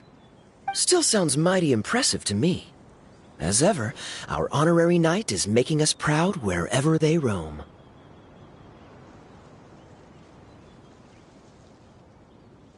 That's right. We received a letter of invitation from Miss Alice, proposing that we take Klee for a vacation in Fairyland when work dies down. I wasn't sure what she meant by Fairyland at first, but if my eyes are not deceiving me, she was being quite literal. Klee ran off excitedly as soon as we arrived. I'm a little worried about her, but Albedo insisted he would look after her while we do our own thing. We could hardly say no to such a considerate offer, so I took it upon myself to bring Jean to the nearest tavern we could find. Any excuse for a drink, huh? Well, we are on vacation. It's only fair that we get to indulge ourselves a little. You're right. I should make an effort to relax and unwind. It's what Miss Alice would want, after all. Oh, wait, Kaya? What exactly did you order from the bar? The house special, of course. Best way to get a taste of the local culture.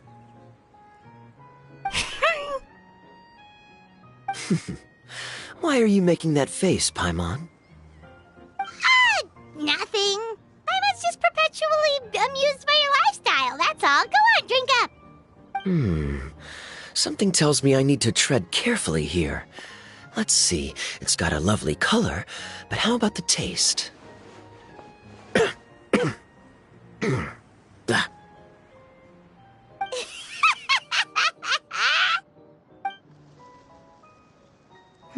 I think maybe I'll pass.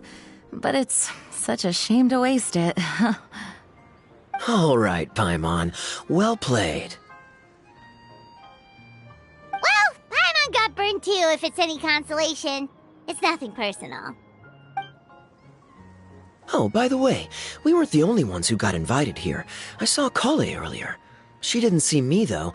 She was making a beeline for that big tree. The Kingdom of Breezes and Bells, you mean? Oh, this is turning into a huge reunion! Maybe we should go say hi to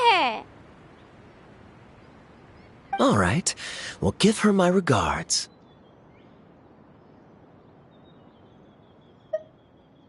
Thank you. Enjoy your time here, too.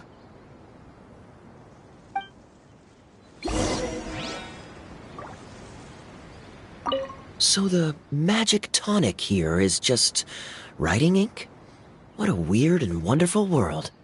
Ah, Miss Citrus, do you happen to serve any beverages here that don't contain magic tonic?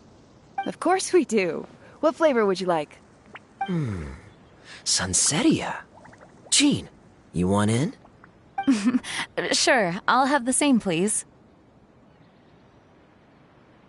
Sounds good. 2 Sunsetia drinks coming right up.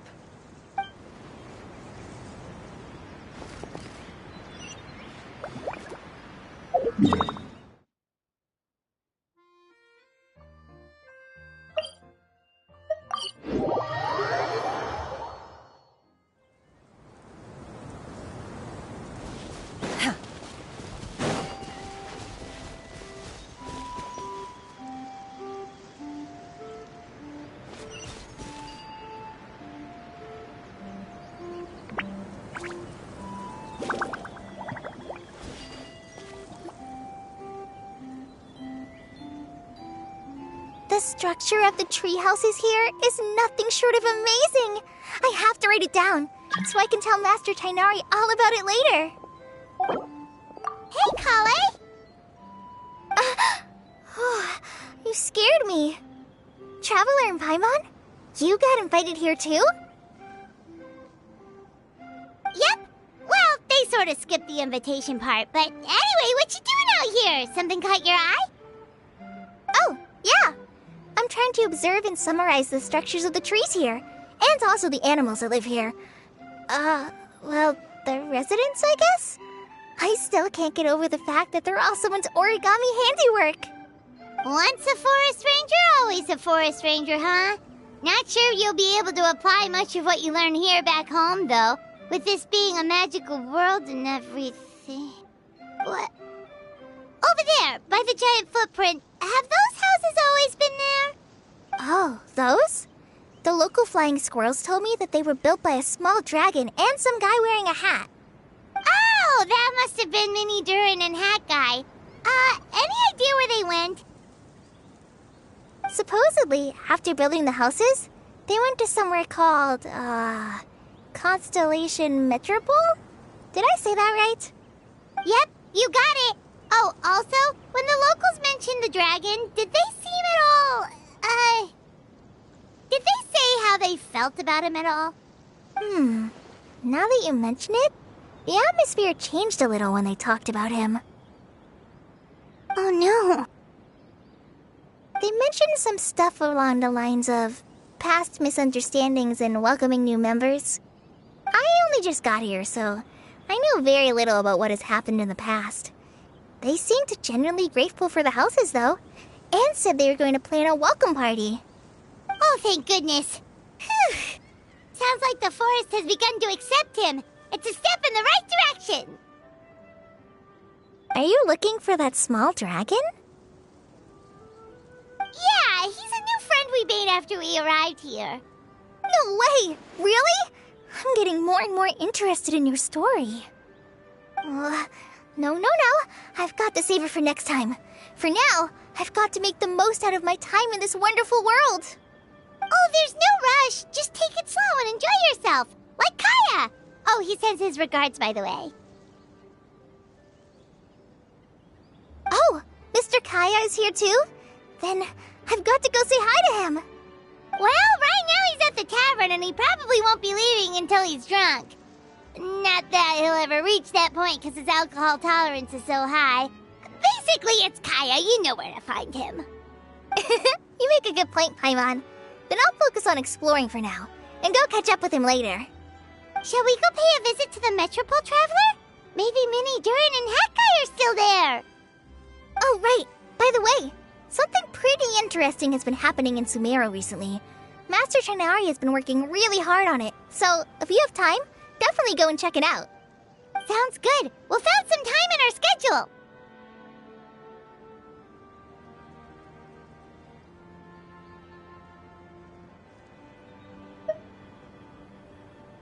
Of course. See you later.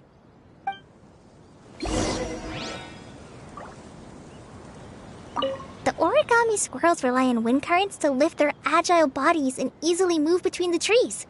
This has created a truly unique ecosystem. Oh no! I'm running out of pages on my notebook.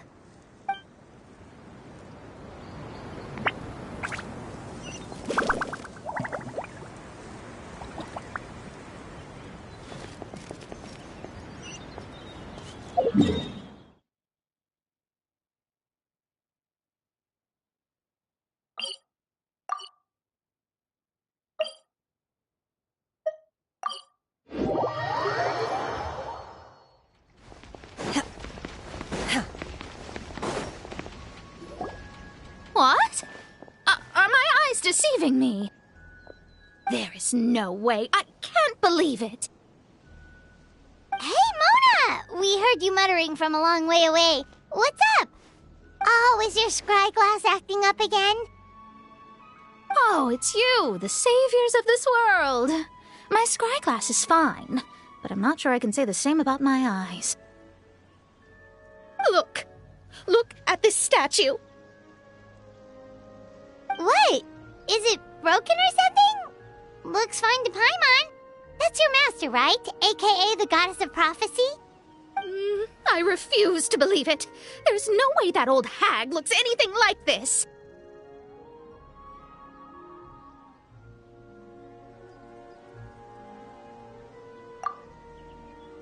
When she was younger. Oh, actually, now that you mention it, this does remind me of the fashionista phase she wrote about in her diary. She can't hear me, can she? I swear I just got chills down my spine. Either way, it's probably a little rude to talk about her right under her statue. But how do you know it's a statue of her if you never saw her as a young woman? I did a quick scry when I came into this world, and when I saw the stars' reflections, I was at a loss for words. It looks like fate in Simulanka is based directly on Teyvat. A projection of real-world fate to form an image of reality. Or in layman's terms, basically the creator made this world inside a mirror or a lake, and this world is the reflection. Still sounds pretty impressive. The more I scried, the more familiar everything looked. It's her work, there's no doubt about it. Even so, everything's far more complex than I'd imagined. Trying to decipher it all is giving me quite a headache. I also asked the locals about her. They call her she who has dominion over the stars and the course of fate itself. Not even a pretense of humility. Clearly, she let the role of creator goddess get to her head. Not that I'm surprised in the least, of course. It certainly matches the tone of her diary. Anyway, we should change the topic. Oh, so Mona, have you seen a small dragon around by any chance? He's about the same size as Paimon, but with tiny little wings. Ah, you mean the one that caused all that trouble. I haven't seen him for myself, but I heard that he came to the Metropole not long ago to formally apologize for his actions. Apparently, he brought a huge stash of Toitanium and plant oil to make amends. Most people accepted his apology, although there are some who said that they'll reserve judgment until they've seen how he acts in the future. Oh, okay. Do you know where we can find him? One moment.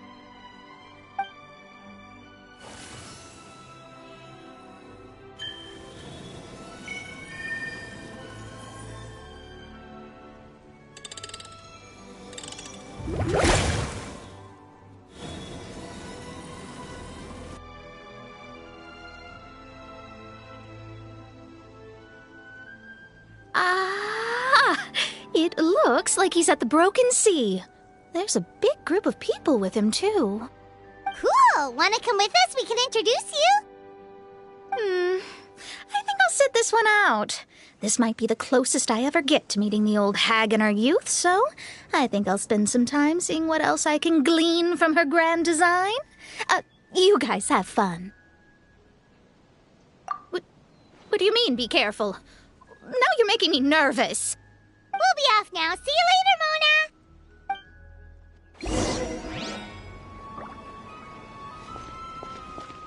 Creating a whole world starscape is no easy task. Old hag, I guess you do deserve the title of Trismegistus after all.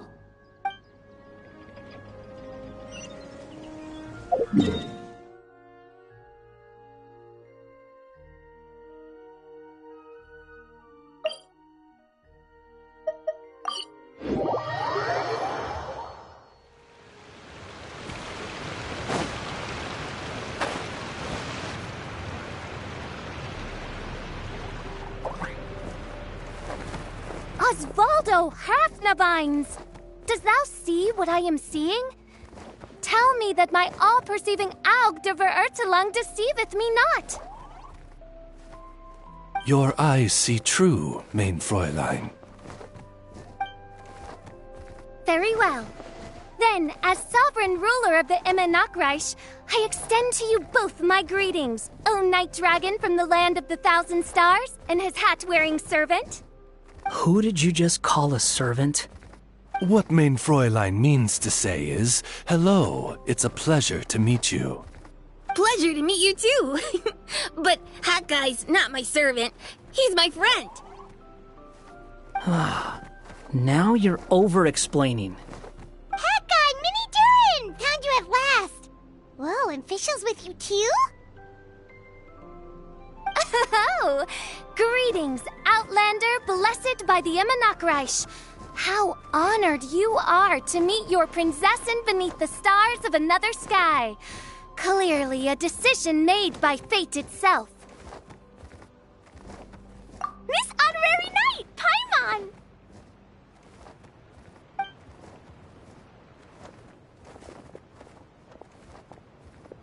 Greetings. You both look well. Hey there, Klee! Have you been having fun here? Yup, loads and loads of fun. There are so many cute animals and a magic train that was really long and a huge, huge castle and a king lives there and everything. I've been taking Klee to see all the sights. It's been a very enriching experience. Alice's magic is truly outstanding. Yeah, Mom's amazing. Klee wants to build a great big house now, too. So, your mom and my mom were friends? Mm-hmm. Our moms were friends, which makes you my big brother. My mom used to read your mom's stories to me all the time. They were great. Big brother? Wow.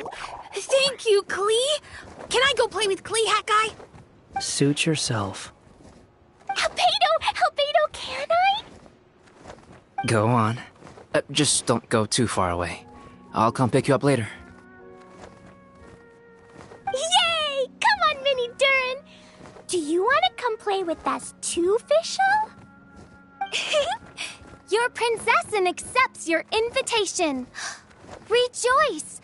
Though you may be concealed by fog, still you shall have the good fortune to witness the true might of the Aug de Vertelang. What Mein Fräulein means to say is, perhaps we can all play hide-and-seek together. Mein Fräulein is it.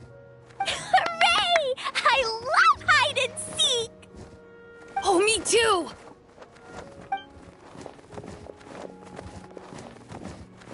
To return to our previous discussion, Mr. Hat Guy, you were telling me about a prophecy?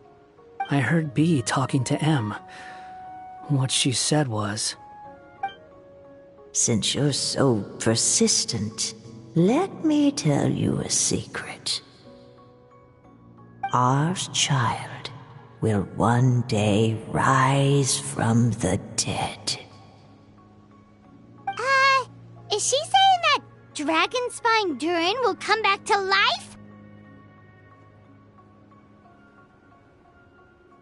I only heard it in a memory, so don't hold me to it.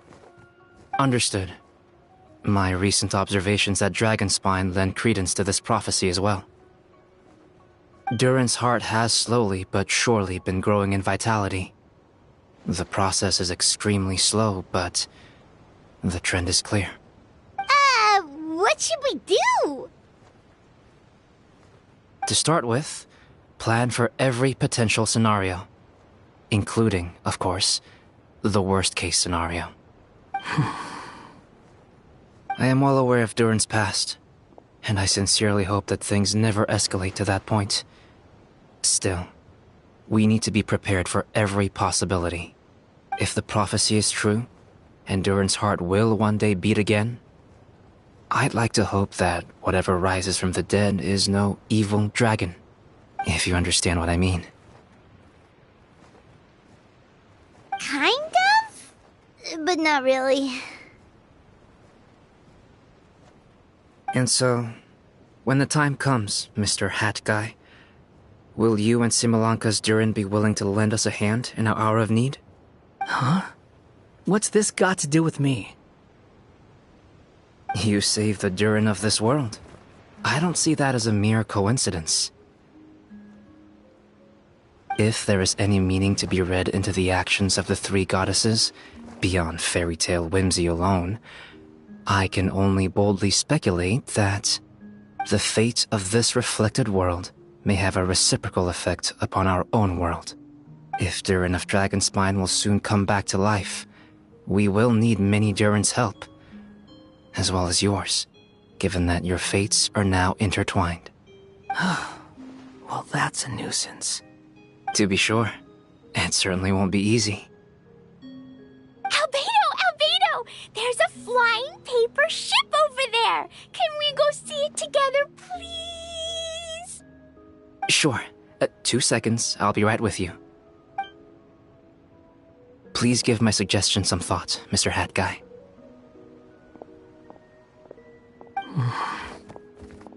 Hat Guy, I'm back! Huh?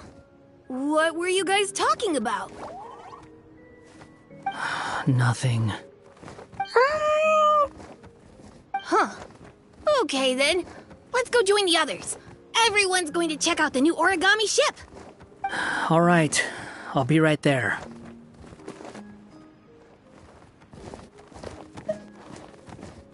Why would I be? Do I strike you as someone who cares about other people's issues?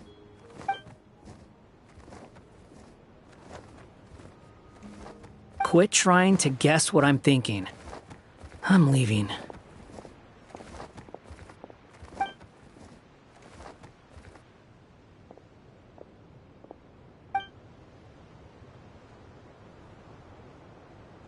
Aww, what a lovely little boat! The forest fairy helped us make it. Paimon just realized there's a lot fewer people around the Broken Sea now. Guess most of them have made their way back to the Metropole. Does this boat have a name? I can't see one anywhere. Huh? A name? Every boat has a name. At least, all the ones I've seen before. They're usually symbolic names that represent something aspirational.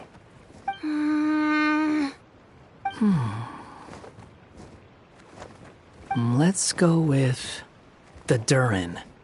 Huh? You want to name it after me? Oh, you mean to wish Mini Durin a safe voyage as he sails into a new chapter of his life beyond this world? Your princessin approves. Let this vessel bear the name of the most esteemed dragon of the night. The Durin. Let's call it that then. Thank you, Hat Guy. Also, can I ask you a favor? Go on. Remember how Mom's friend said I should be able to leave this world? Well, I want to pay a visit to your world. Just a quick trip, can we? Huh? Is that a no? Paimon thinks that's a great idea. If the people of Simulanka are allowed to go to Teyvat, then what's the problem with taking Mini Durin there for a visit?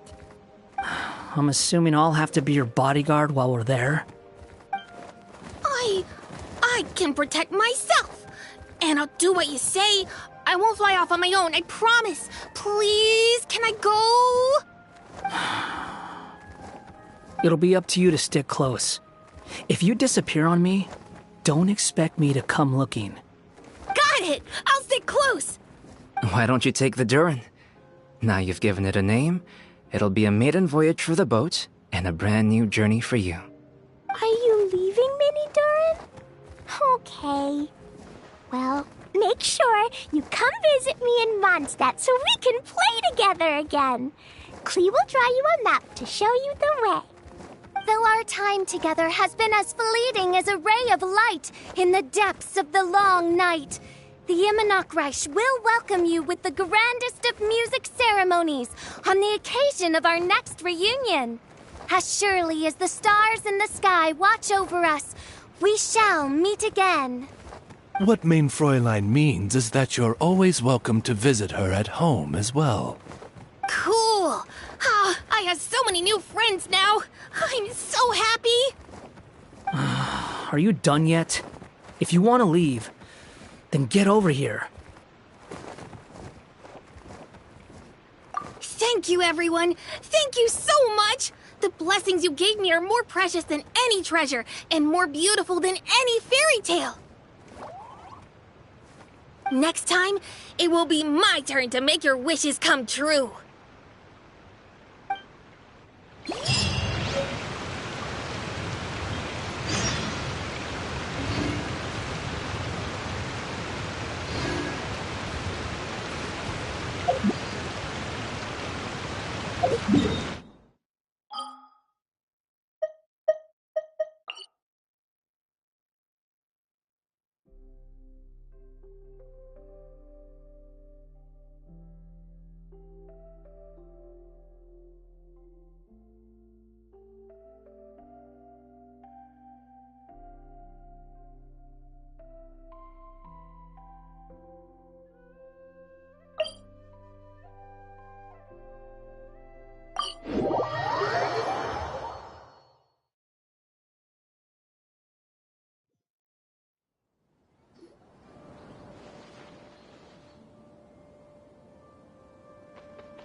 It's just tunnel visioning.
My pole arm doesn't distinguish friend from foe, and there is clearly a limit to the red rope's power.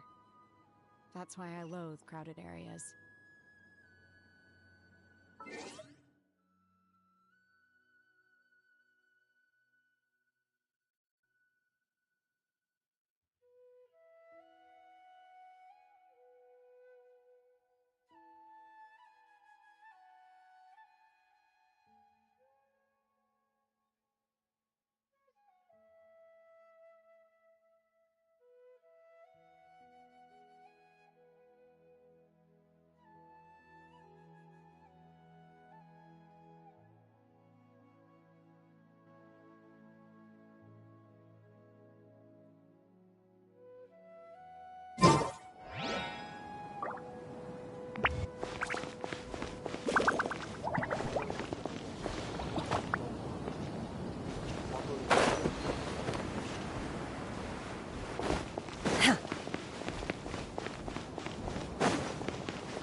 Show me your credentials before borrowing books.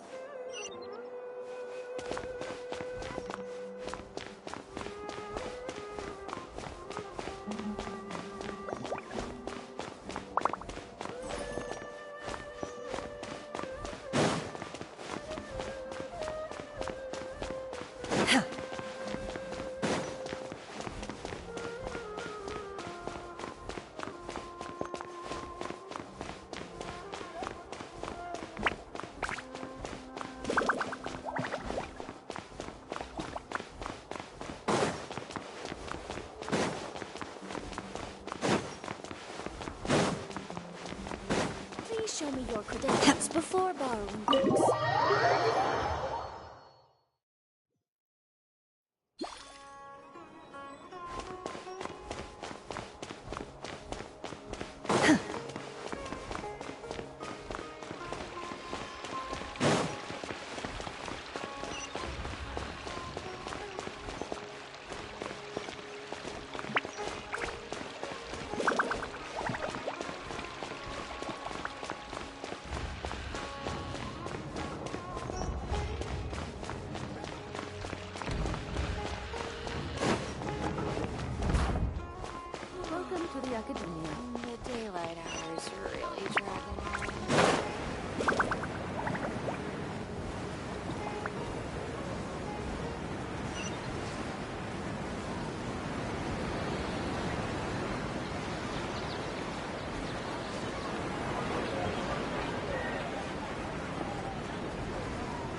So, are you all set?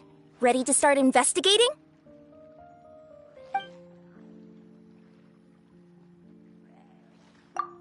Great! Then let's go! I've delivered packages all over, but I've never seen a mysterious fairy tale world like this before. Looks like nobody has gotten around to repairing this house yet. Ugh, even I wouldn't dare to sleep in there. It might suddenly collapse in on you.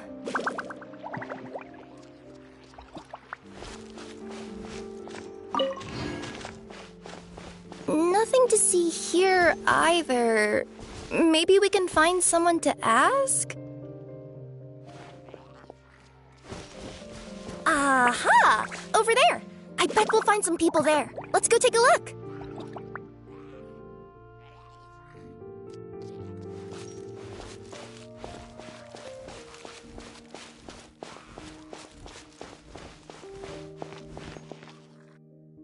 Uh-huh. I was sure there'd be people here. There once was a goddess who ruled over fate. Before she died, she left 3 riddles for the kingdom she had created. What? Who said that? Long story short, on this day, a sentient feline, an outlander, and a diminutive pixie arrived on the scene. They saw a narrow path off to the side. Okay, but which side?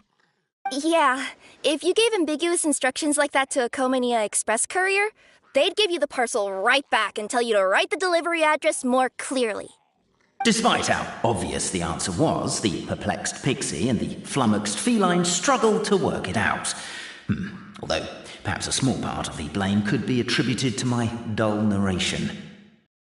Alright, let's try this again. The path on the left-hand side seemed to give off an enticing fragrance, as if to say, this is the way to wealth and glory. Ooh, that sounds like the start of a good story. Then what? Then what?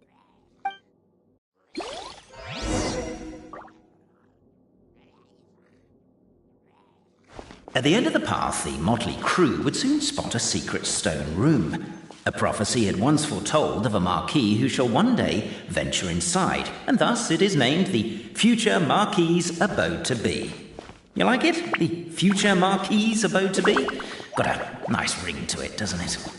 That was a little bit boastful. But before you continue, I must warn you of the danger that lies ahead. For example, under no circumstances should you sit on the chair in the center. Otherwise, the consequences could be a bit embarrassing.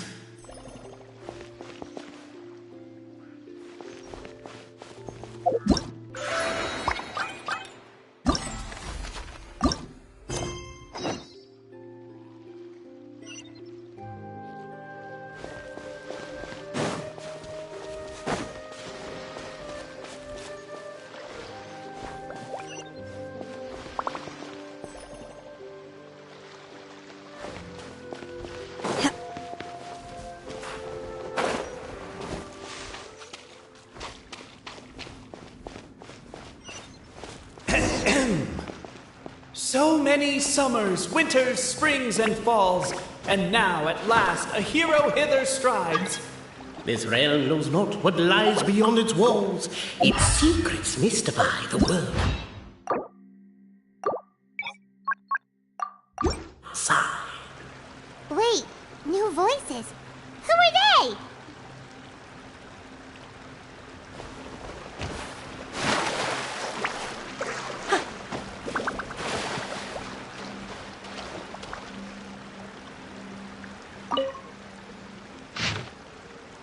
As golden sunlight fills the firmament, the tabletop engrosses your attent. Perchance peruse these pages thence. They surely represent no ill intent.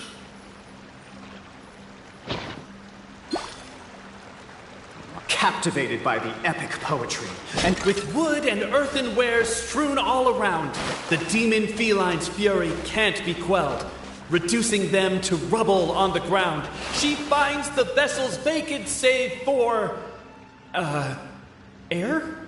She finds long gone the gems that once they held. Are they describing how we broke the boxes and jars? Who are you calling Demon Feline? Namely, to remove the clockwork key from the raised platform up ahead. Cape, I just realized you said we all had to speak like bards, but every time you open up your mouth, I don't hear any rhymes.